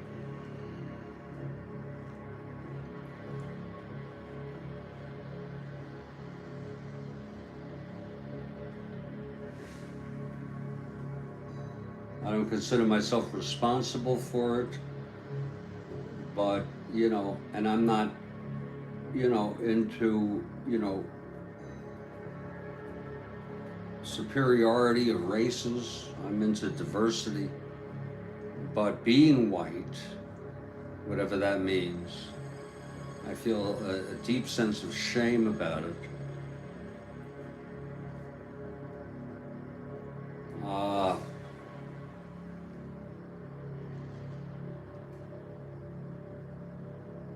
Our shameful history is not talked about enough. Oh, indeed.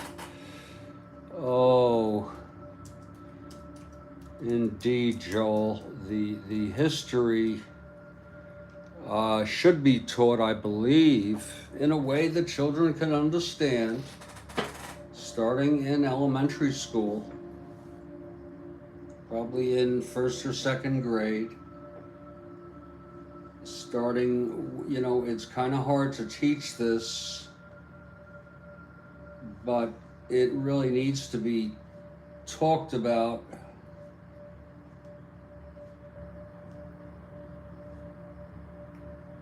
Oh, it's also, the point also is the banjo is thought of as an Appalachian America. Yeah, I'm wondering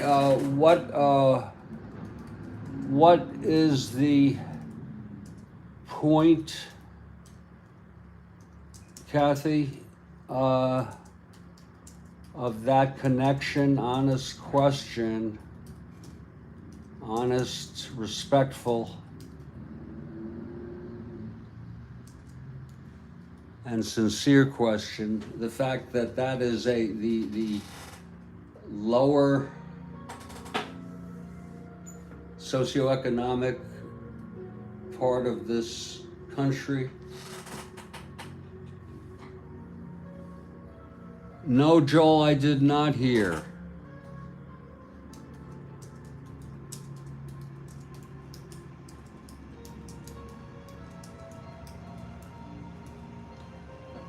Is that it, the stereotype of the banjo player?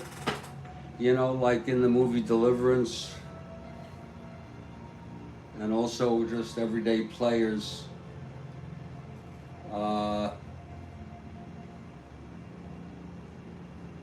And I don't want to sound like, it makes me a better person, or I think it made me a better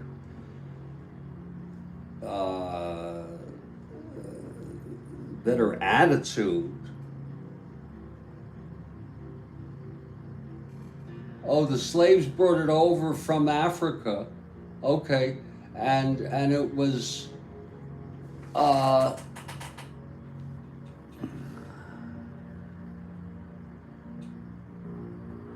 and it was mistakenly thought of as an Appalachian American instrument. Got it.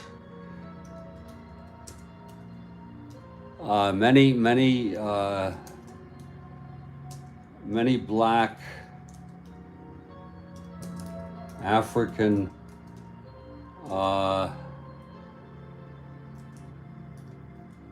cultural phenomena have been co-opted by whites as if they're the originators. You know, one example I can think of right now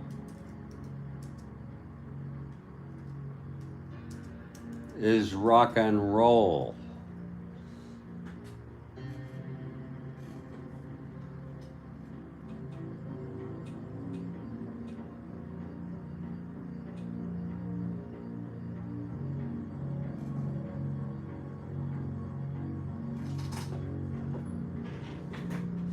I mean, that was, you know,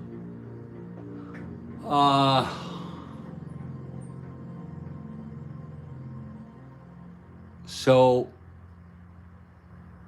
HD made the point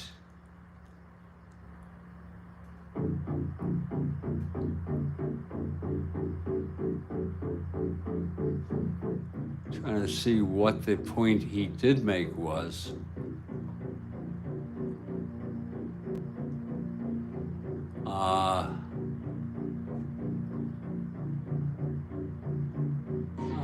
Okay, I will try to, and you know, I'm not a musicologist, I'm not a music historian, but I think, you know, blues was, but many black Americans played the blues. Rock and roll, I mean, you had Chuck Berry, you had Little Richard, you had Fats Domino, but you also had these white people, and you know, like Bill Haley and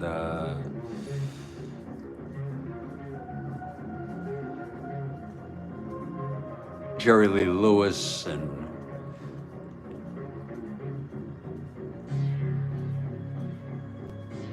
I don't know what it was. I guess it's, you don't have to explain it about his experience, his minor league experience. I imagine it had to do with discrimination and bigotry and racism.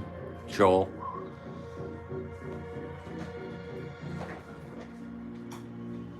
Appreciate the question, and it's very provocative.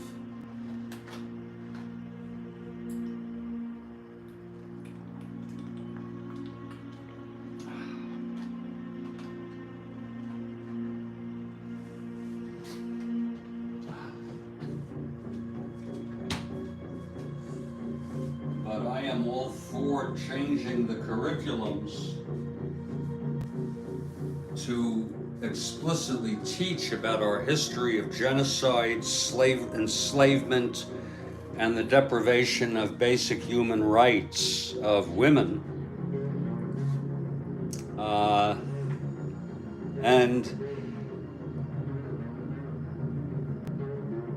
segregation, and understand the difference between the American ideal and what actually happened. Things are better. I don't want to dwell on that. I am going to take a break for about 2 or 3 minutes, step outside, 10-2. We're going to head to the top of the ninth. We're glad those of you who have stayed with us, or Dick Selma will pitch again. He allowed a 2-run home run to Baylor, actually 2 runs. This game has just been a long freaking game.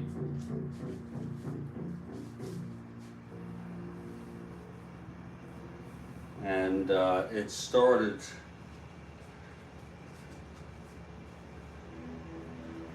this morning, was postponed by rain.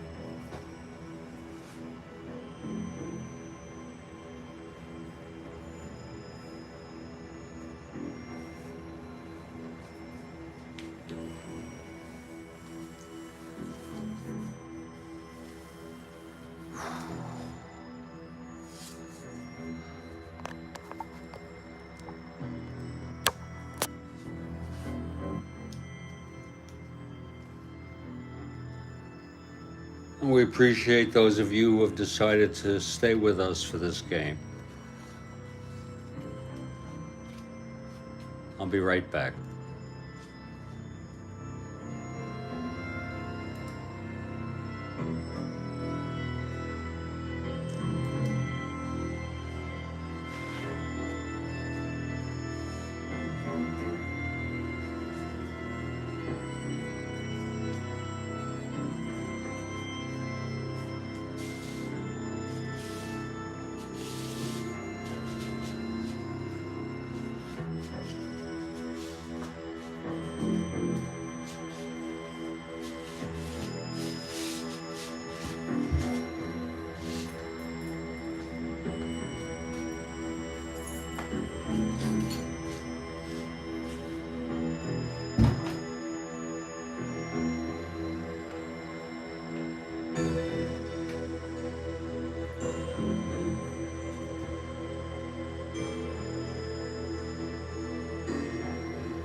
Oh, Lord.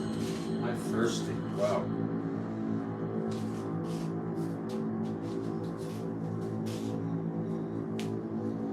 Oh.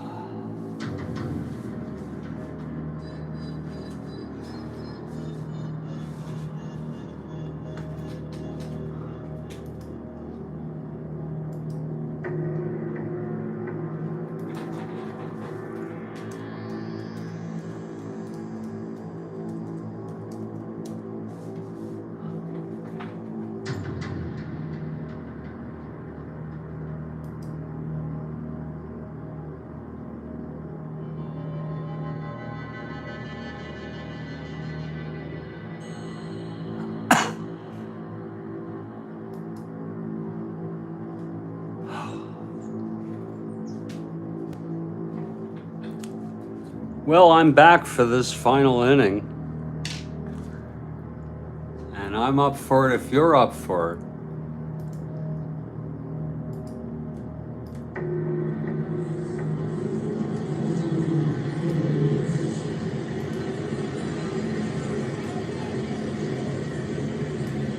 With the rain delay, my best guess is that there's less than 1,000 people left in this ballpark. Attendance was 3,047 here in Chicago. It was 10-2, 10-0 actually. Expos when the rain started the delay. Dick Selma coming out, pitching his second inning of relief. He did allow 2 runs in his first inning, the 8th. He'll face Bateman, Wine, and Stoneman, who's going for the complete game win here.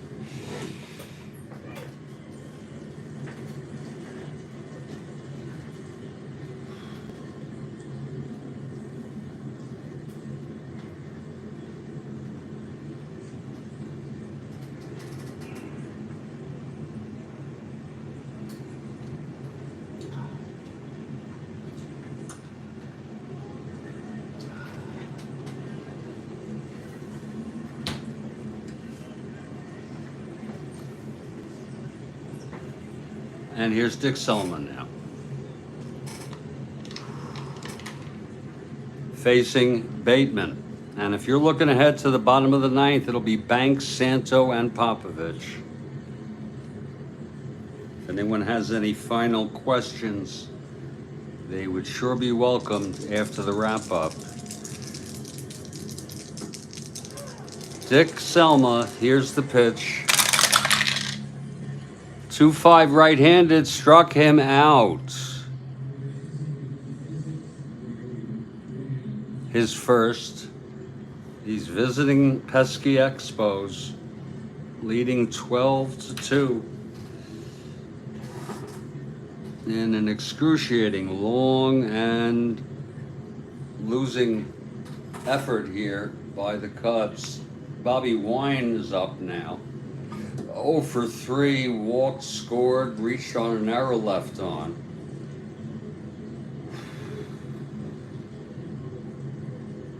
Even Stoneman tripled.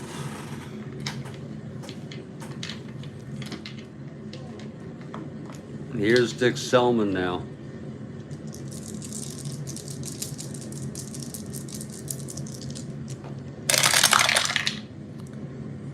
One-eight. Right-handed, grounds it to third for Santo, to Banks, 2 outs. And here comes Stoneman. 1 for 3, a triple scored and walked and scored. A 1 WR.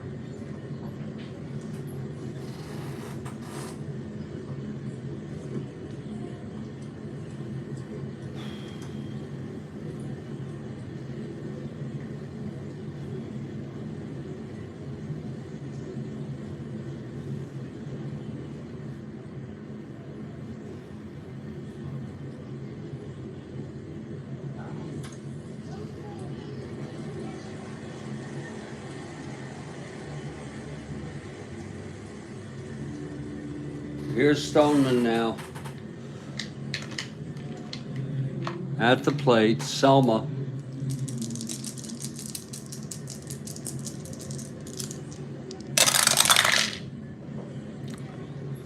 .410 right-handed. Struck him out. So, 1, 2, 3. That was a .410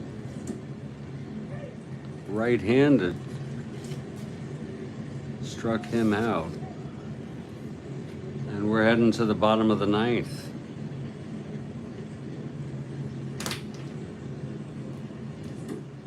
And here's Stoneman, who's gone all the way. 2 runs on 6 hits. There was a 2-run home run to Hickman after Williams singled. That was with 2 outs in the 6th. 1 bad pitch, 1 really bad pitch, and that was it. Otherwise, he has been dominating.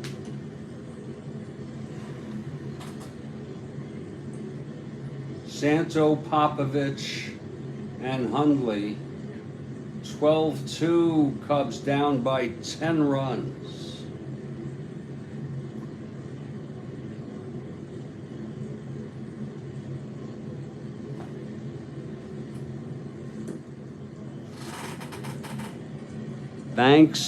It's Banks, Santo, and Popovich. And here's Ernie. Ernie 0 for 3 today. Stoneman into his windup.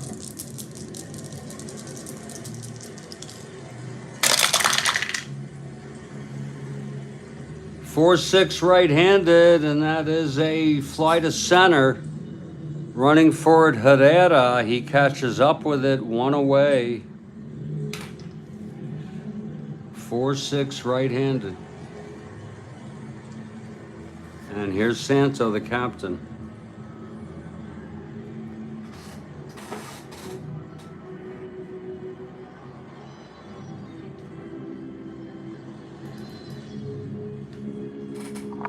Bill Stoneman going for the complete game win here.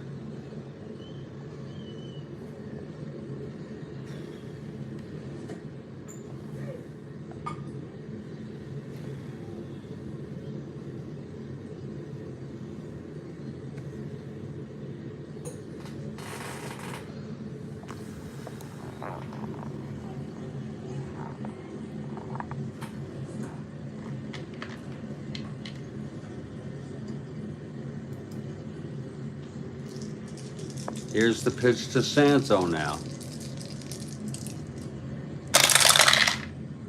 4-7 right-handed, and that's a liner to short, caught by Wine. It was 4-7 right-handed, single 1 to 8. A 13 on the devil die. Wine's made some good, couple good catches today. 2 outs.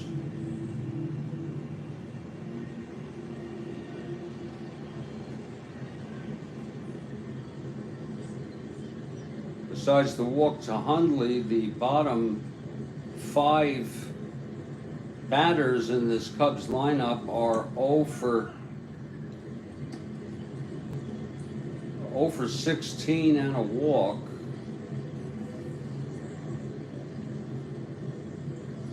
Actually, bottom 5, 4, 8. Yeah, 0 for 16 and a walk.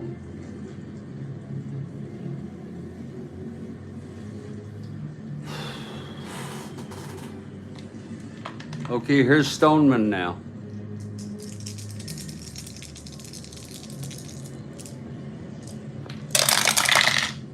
And the pitch to Popovich. 2-7, lines it to short, Wine. Makes the catch and the game is over. I'm going to have a wrap up and I'm going to stay on for a few minutes. Feel free to hang with me if you like. The final score is Montreal 12, Chicago 2. Stoneman, complete game win, his 11th of the season. He pitched 9. He allowed 6 hits. He walked 1, struck out 7, and allowed 2 runs. The 2-run home run to Hickman.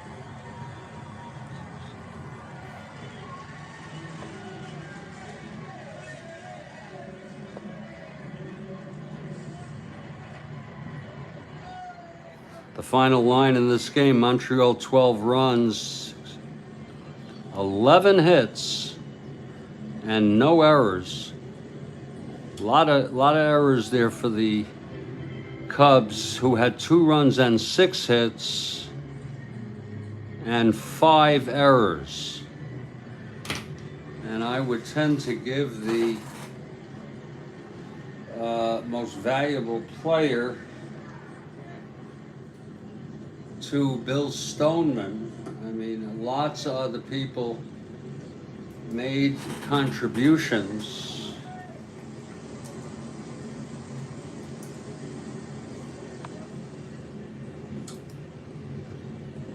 Bill Stoneman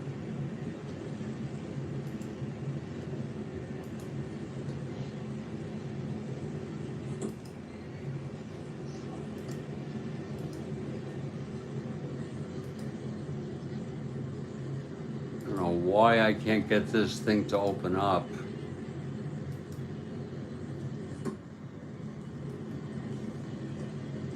Just the shit that I'm dealing with these days.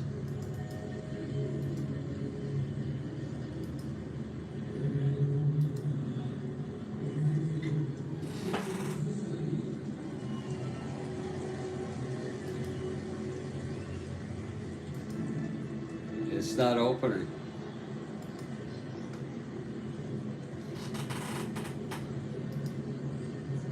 That's funny, the Wikipedia isn't opening. The other stuff is.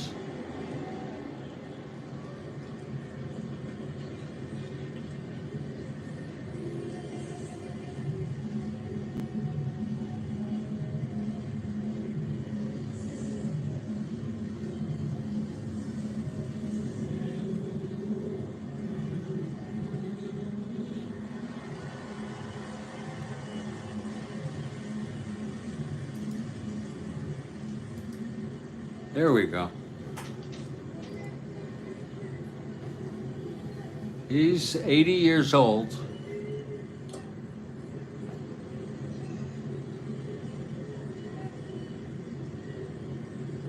Became a general manager of the Anaheim Angels, 1999 to 07. Pitched for 8 years. Presided over their first ever World Championship Series in 02. He was their general manager.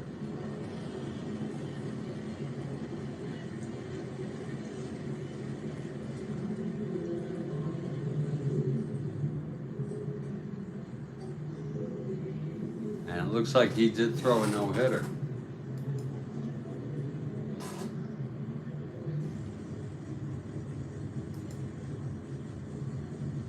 Thank you, Doug.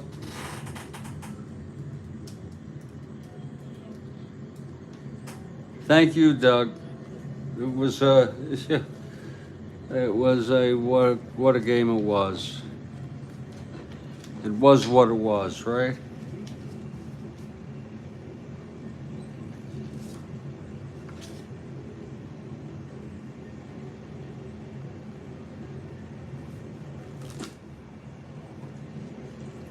It is 6:21 Eastern. This is a time when I'm ready to get prepared. Believe it or not, prepare for bed. I don't go to bed. You know, come 9 o'clock Eastern, I'm ready to close my eyes I might set up, I don't know if I could do it quickly, an evening replay, just for the fun of it.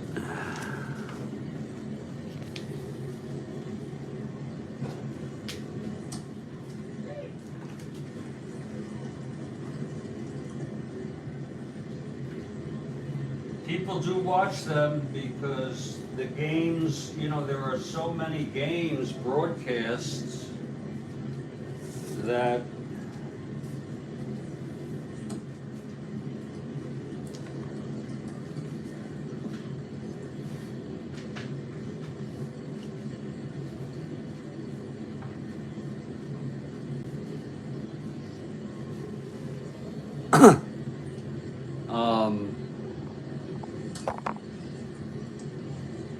and if you want, I could show you how I do it. I've shown other people before.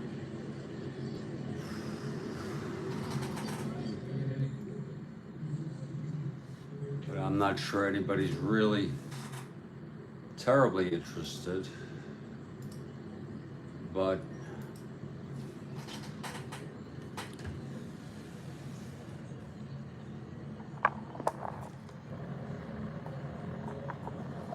if I go to my YouTube page,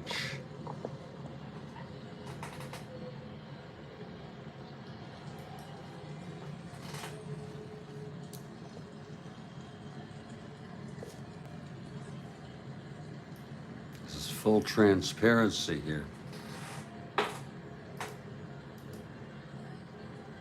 All I have to do is go into manage videos. If you see that,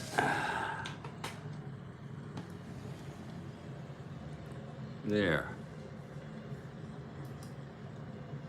And then that'll open up and show you all the videos that are uploaded, both live videos and just plain videos, the very few of those, ones that I do beforehand and upload. But my premieres,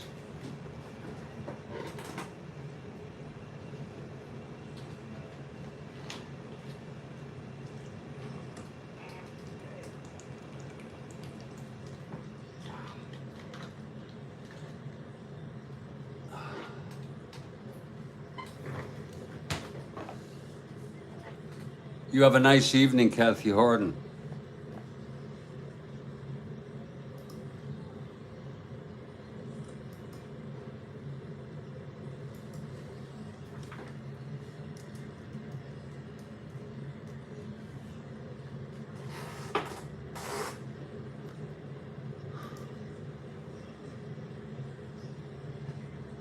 These are ones that I've done already as replays, including a no-hitter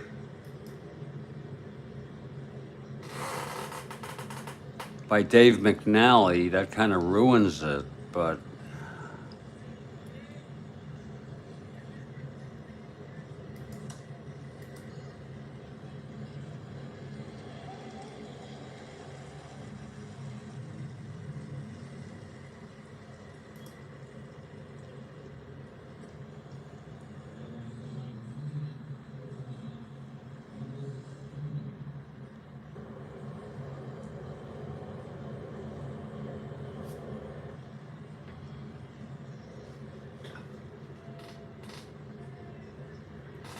the game was relatively fast, an hour and 28 minutes. And last time I showed it was in April. I guess I could do better than that if I go to my live broadcasts.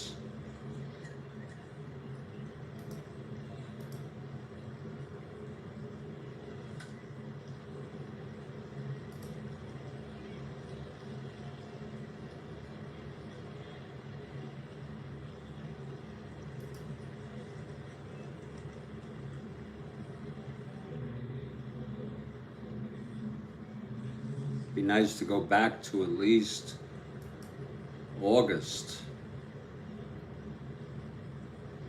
for a game. Just an obscure game.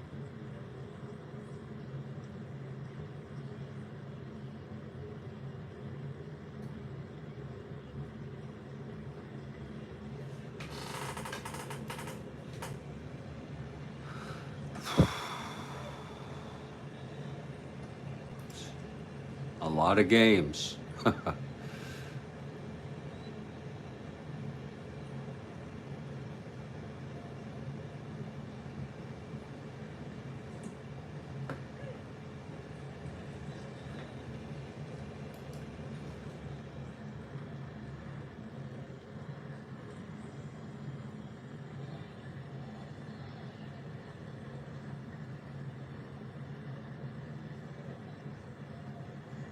I'd like to find one that's at least got some hours to it.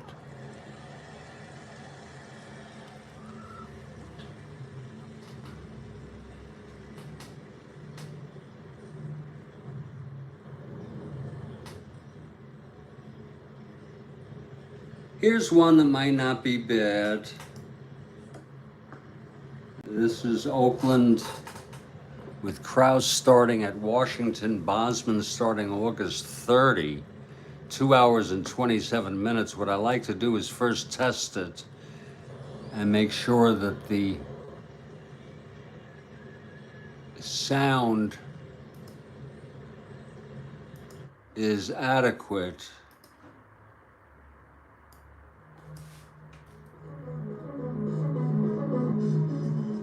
This is with the new table. That should be the new iPhone.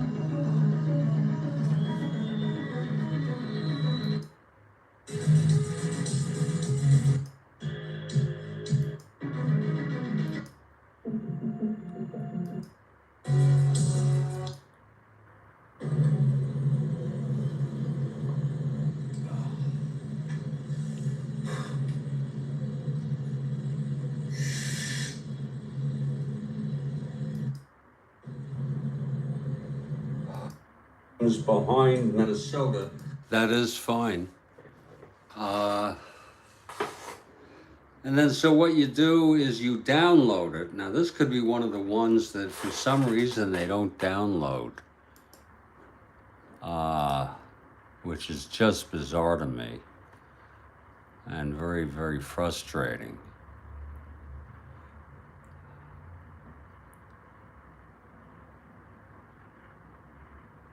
See if we could find that game again. Sometimes, there it is. Just put the dot there and then click download and hold your breath. Make sure the goddamn thing works. It's working. And it's got 3 minutes left. Fortunately, it's not a very long video. Only 2 hours and 7 minutes. And there it is, 5 minutes left for the download.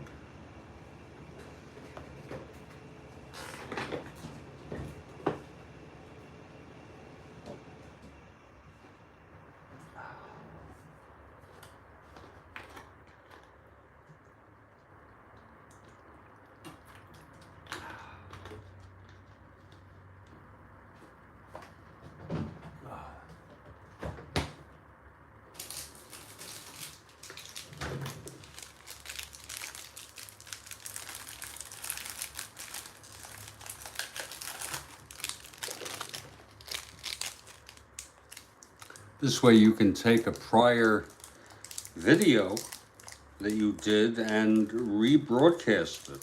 You may say, well, why do you want to do that? Well, some people may not have seen the first time.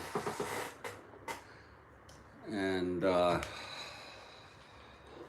think I might have enough time for an 8 o'clock start, given this is only 2 hours and 7 minutes.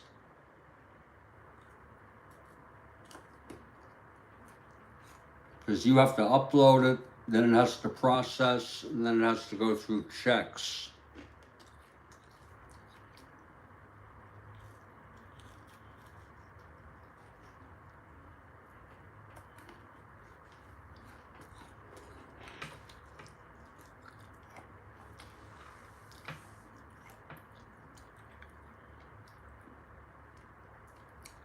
taking a while.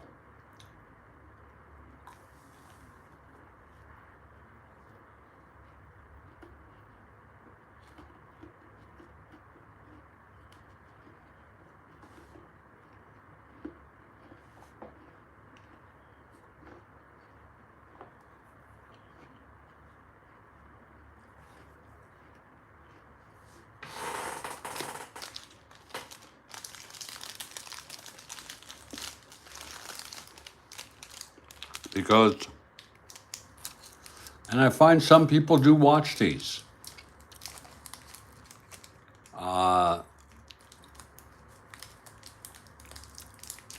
There are people who didn't see it, and of all, there's so many games. Here's just one I would pick out. Oh, God. It's a long, oh, it's pushing 2 minutes.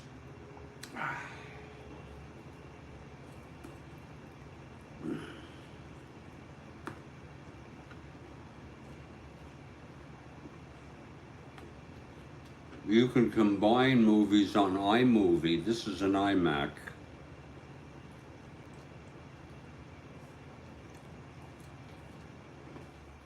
That takes even longer.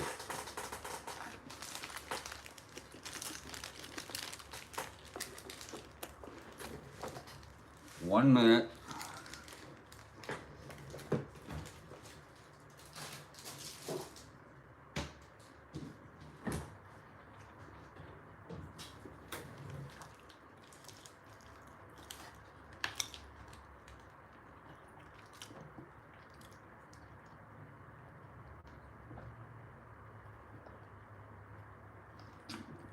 And very soon it will say done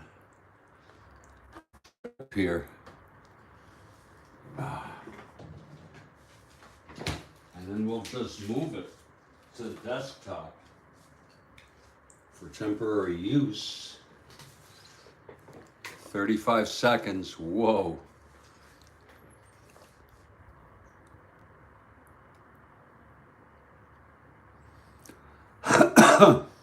They're really taking their time.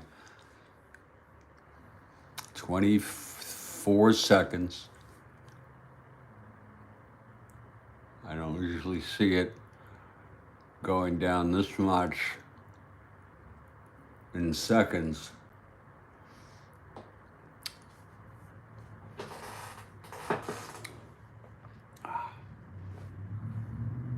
One second. It's done. And now what we'll do is we will just move it. You can see the mouse here, and move it right over here. Okay. Then what we'll do is we will copy the name of it, because when you initially upload it, for some reason it doesn't have these slashes. I don't know why. And you also want to say it was broadcast on December 1 of 2023. We'll go to,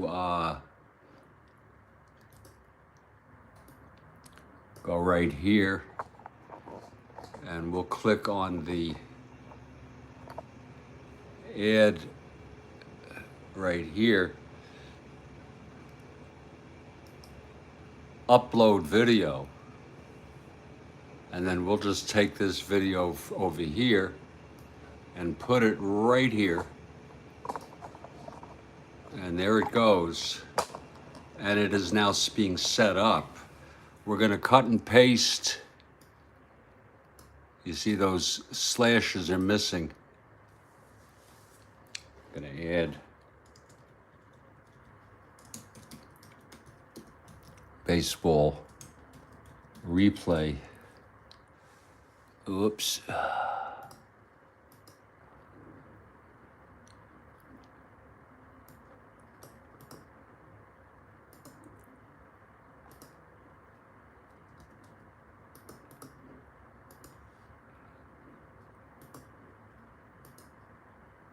shit.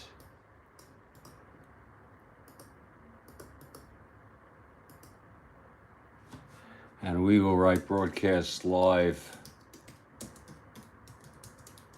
December 1, 2023.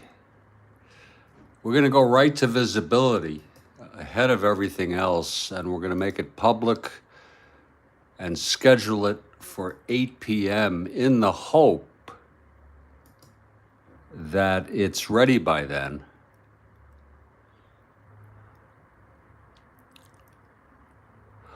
It may be ready sooner. We're going to set it as a premiere. I think we'll go with the funky for 1 minute. I think more than a minute of that opening theme is troublesome. And then we go to monetization. We'll put that on. Everybody trying to make a buck. Add suitability. Your rating accuracy is high, so we'll monetize your video using your input. If there's a strong sign your input is inaccurate, your monetization status may change. And then we go to the checks. And now we schedule. Uh-oh. It has been scheduled for tomorrow. So we can change that right away here. Here it is, so uploading already. Oh, I did not put it on playlists. We'll put it on, again, August 30. This is where it gets tricky. You want to add it. There it is. To August 30, which is when the game is. And also add it to the premiere. Oh, shit. There.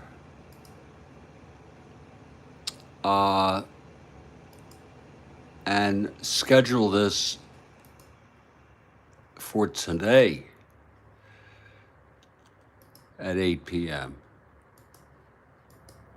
The only other last thing needed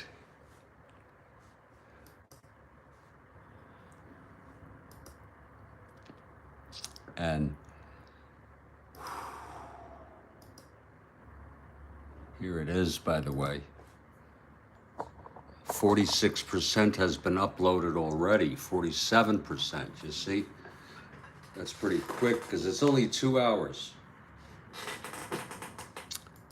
If you want as a courtesy, you could put in here 2+ hours. It's 2 hours and 7 minutes. As a little courtesy to people. And then one last thing that is a nice touch is a thumbnail.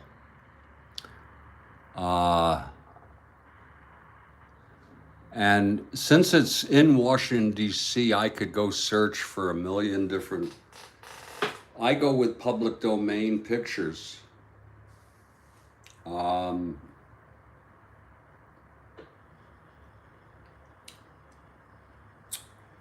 I'm going to go with one from the city of Washington, D.C. If it is a city, I don't even know if it's considered a city. It's not a state. It's not a district. I think it's a city. But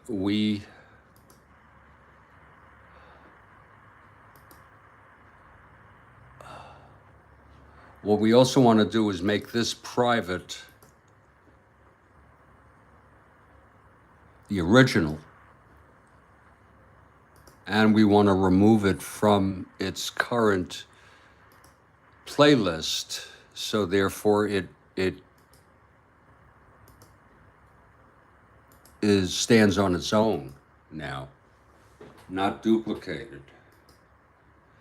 If you go here, you'll see it is on the August 30 playlist. Now the question is uploading a file. This is already 74%. Now you do have the processing. A nice picture of Washington, D.C. Now, I could use a sense of humor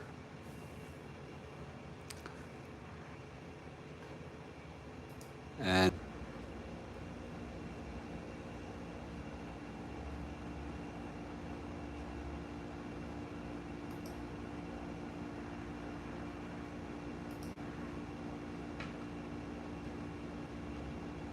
I mean, that's twisted.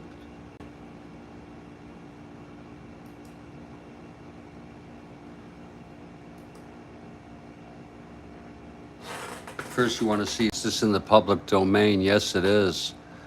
It is a work of an employee of the Executive Office of the President of the United States. As a work of the U.S. federal government, it is in the public domain.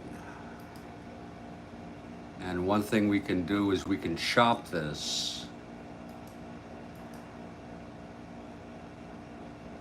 so that it takes up more of the picture.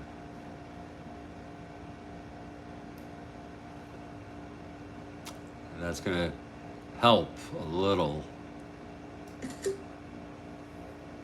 Hopefully it's not too big. Go to the channel content here and see if it is, if it's over 2 Gs, but I don't think it should be.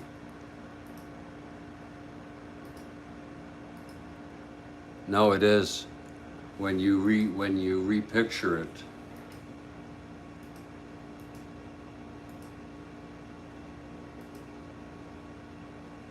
Put the whole thing in. Nobody really cares. This whole thing is smaller. You see, it doesn't take up the whole picture. You know, the whole thumbnail. And then we can put here thumbnail.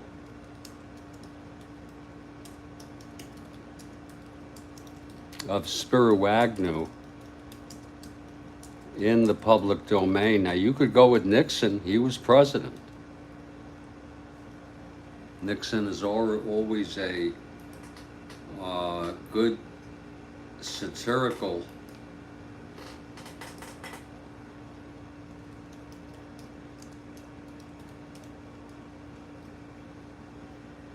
I could go with Nixon.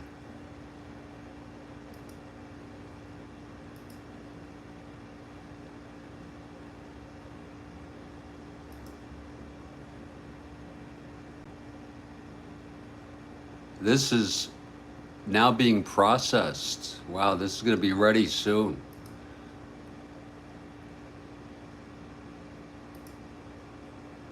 I could have set this up sooner, but we'll go with 8.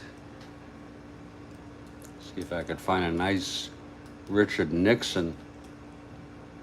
What an era we lived in. It was Jim Bouton was very, very talkative about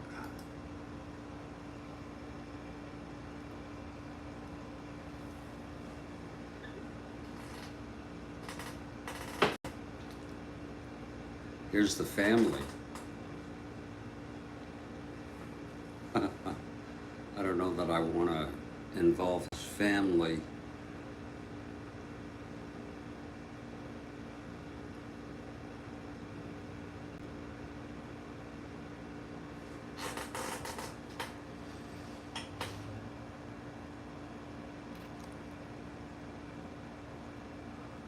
That's when he lost in 60. Here he is beating LBJ in 68. Here he is campaigning. Be nice if that were in the public domain. Here is his being sworn in.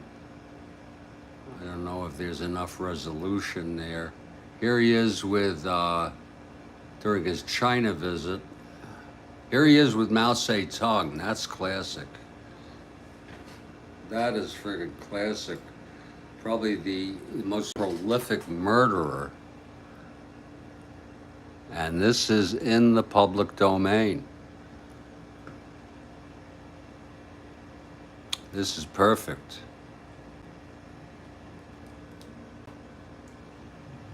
Of course, it was after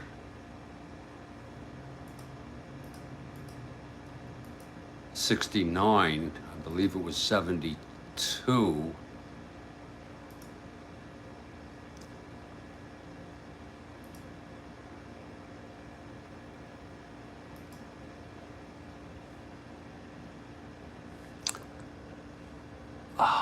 In '72, yeah.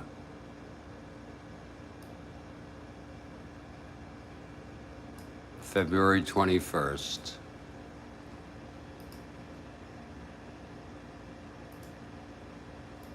Switch that out. There, that's better thumbnail. Of President Richard shaking hands with Chairman Mao Zedong, 2/21/72, in the public domain, just to make it nice and official. Now, we go back, and you see it's in the checks now, and that means that this is already posted on the public. Go to the YouTube page here, and you could see. Wait a minute. Here it is. A nice features customized channel. So if you have a special like I'm having here, it's going to show up on my single playlist, and we're going to highlight it by putting it up front.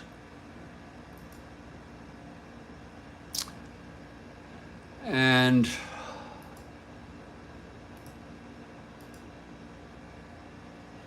there it is. It says upcoming. Upcoming.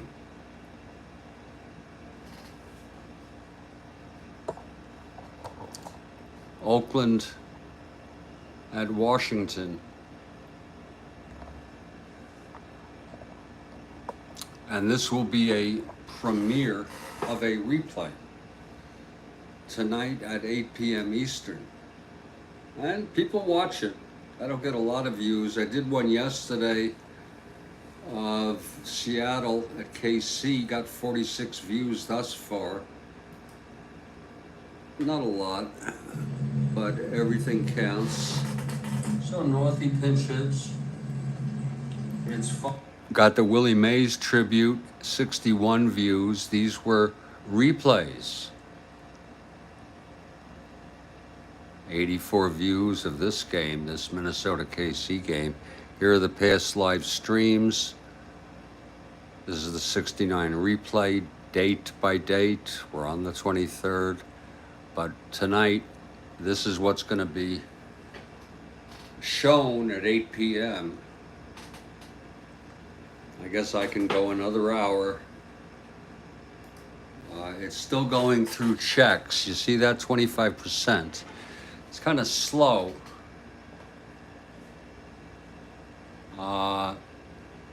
And it can hang for a while, but once those checks are in, because they'll pick up any restrictions needed. There's 28%.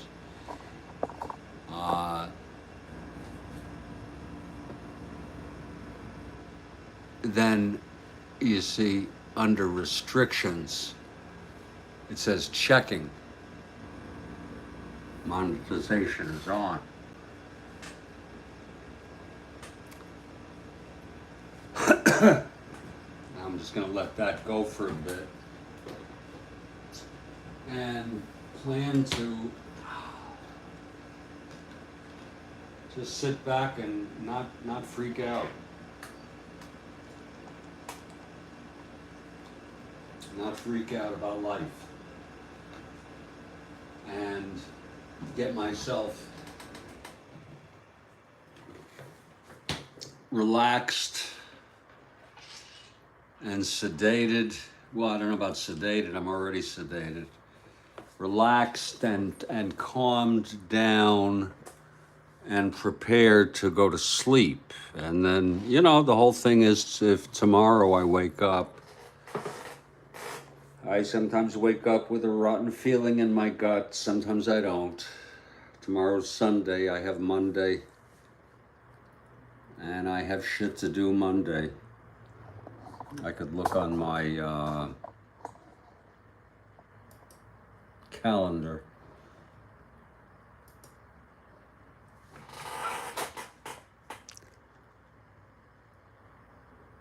And I have the plan right there.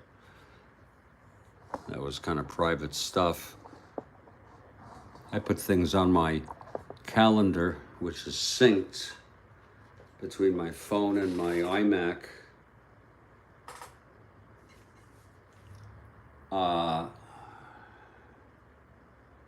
You could see it's checking 47. It's really that simple.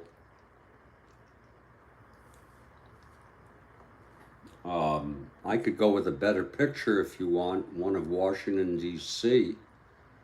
Maybe the cherry blossoms. I've done, I think, Lincoln.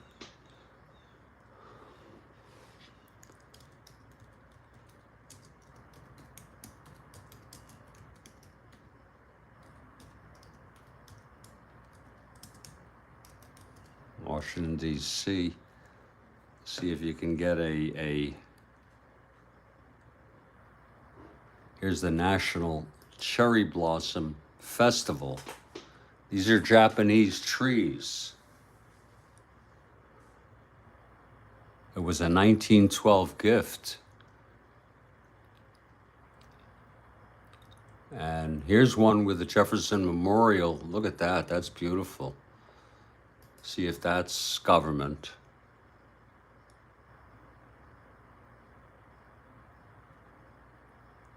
No, this one is not. That requires some doing.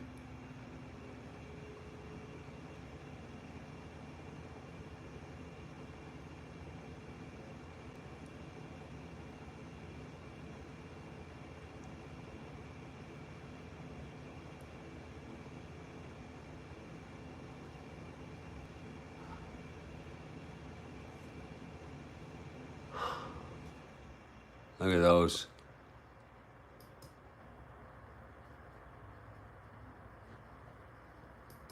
Probably taken by somebody. No, too much to do.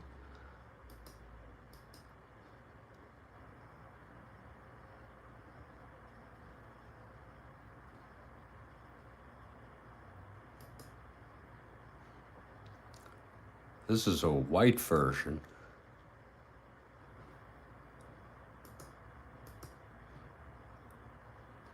Here we go with some other shots.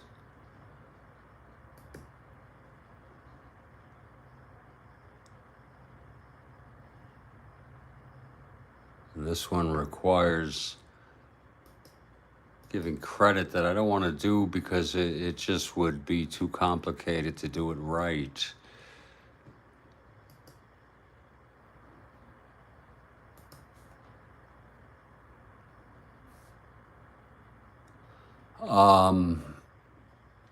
Other notables of Washington, D.C., I guess if you wanted a picture, could be, because the Nixon Mao Zedong thing is kind of not very good.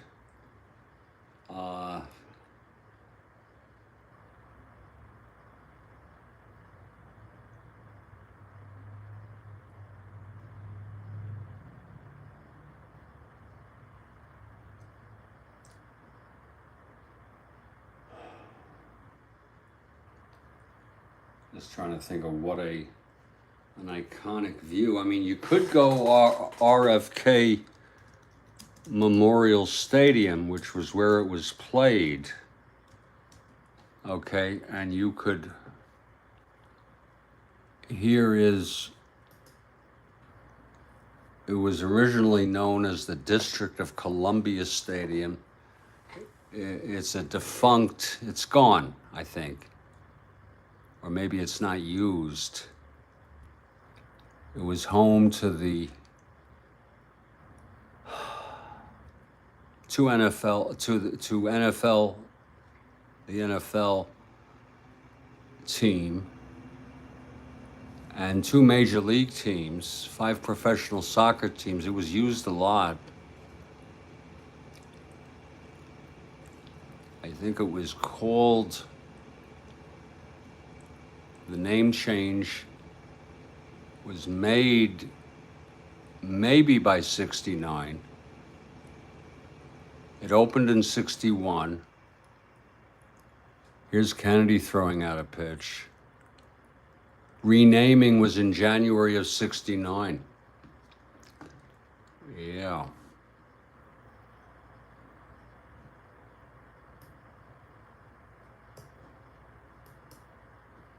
This is a view of it, an aerial view of it.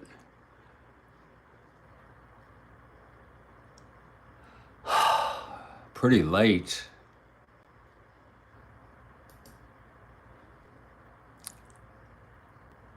And this is a work of U.S. military. So it's completely in the public domain. And what I might want to do is see if I can get just a crop here. Like that. Don't make it too big. And put that in. Checks are still running. Just replace this with this. There it is, beautiful. And then we'll just rename it.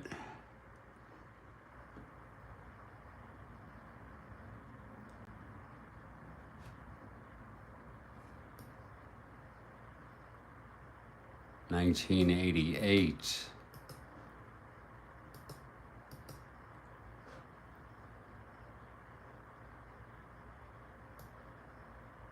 There, we'll just put it like that.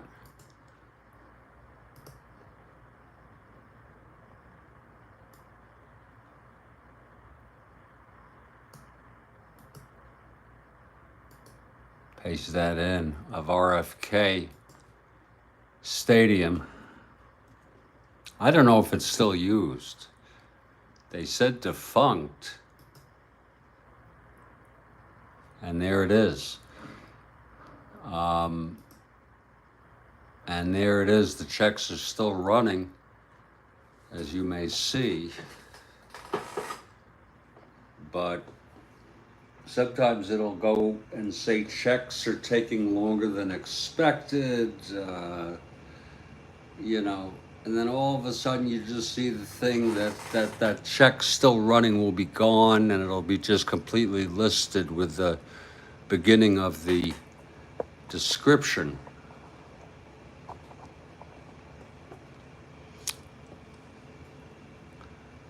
I don't think there's anything they're going to find on there that is offensive. I mean, I'll use a curse word every once in a while, but I think that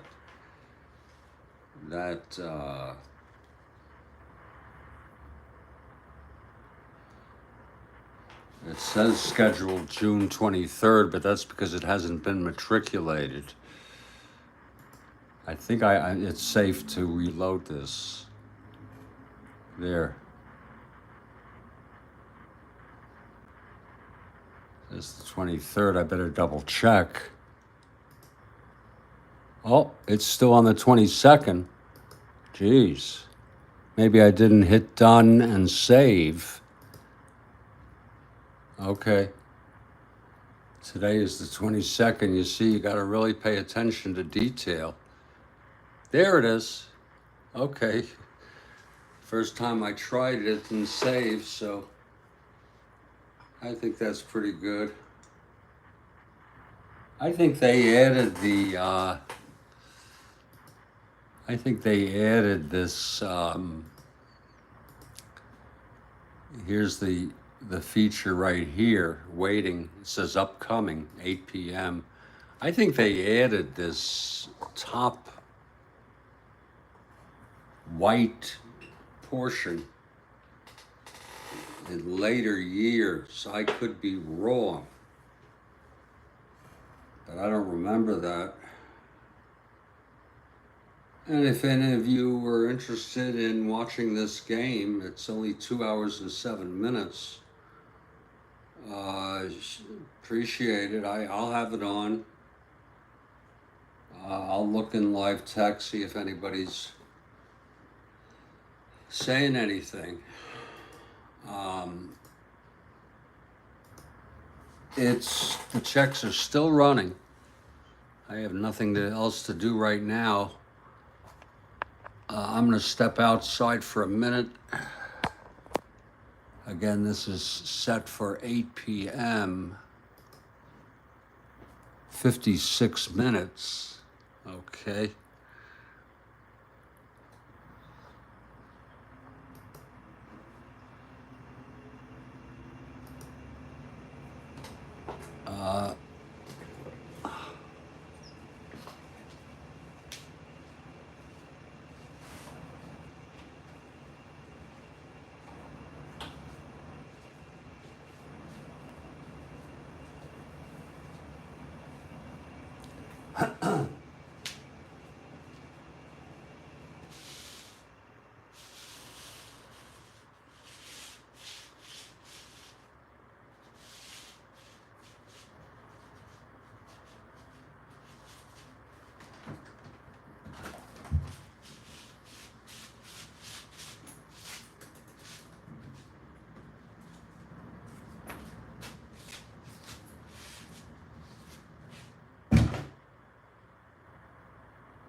looks to me like this is already set. As you see, while I was out, no restrictions. It's all set. This can be closed. And this is the game, and it's ready. Again, I invite you to join me. 8 p.m. gives us a little time. Sounds like a pretty evenly matched game. I don't know how good Kraus was. Bosman, I think, is their ace. And they're both good teams. Washington, in fact, they were over 500. And it was their best team in franchise history. In fact, I think it was their only over 500 team, and this is the expansion. 61 Senators. I'm going to take off right now. Stay strong, everybody. Stay well. And I will catch you all next time. Okay? Thank you.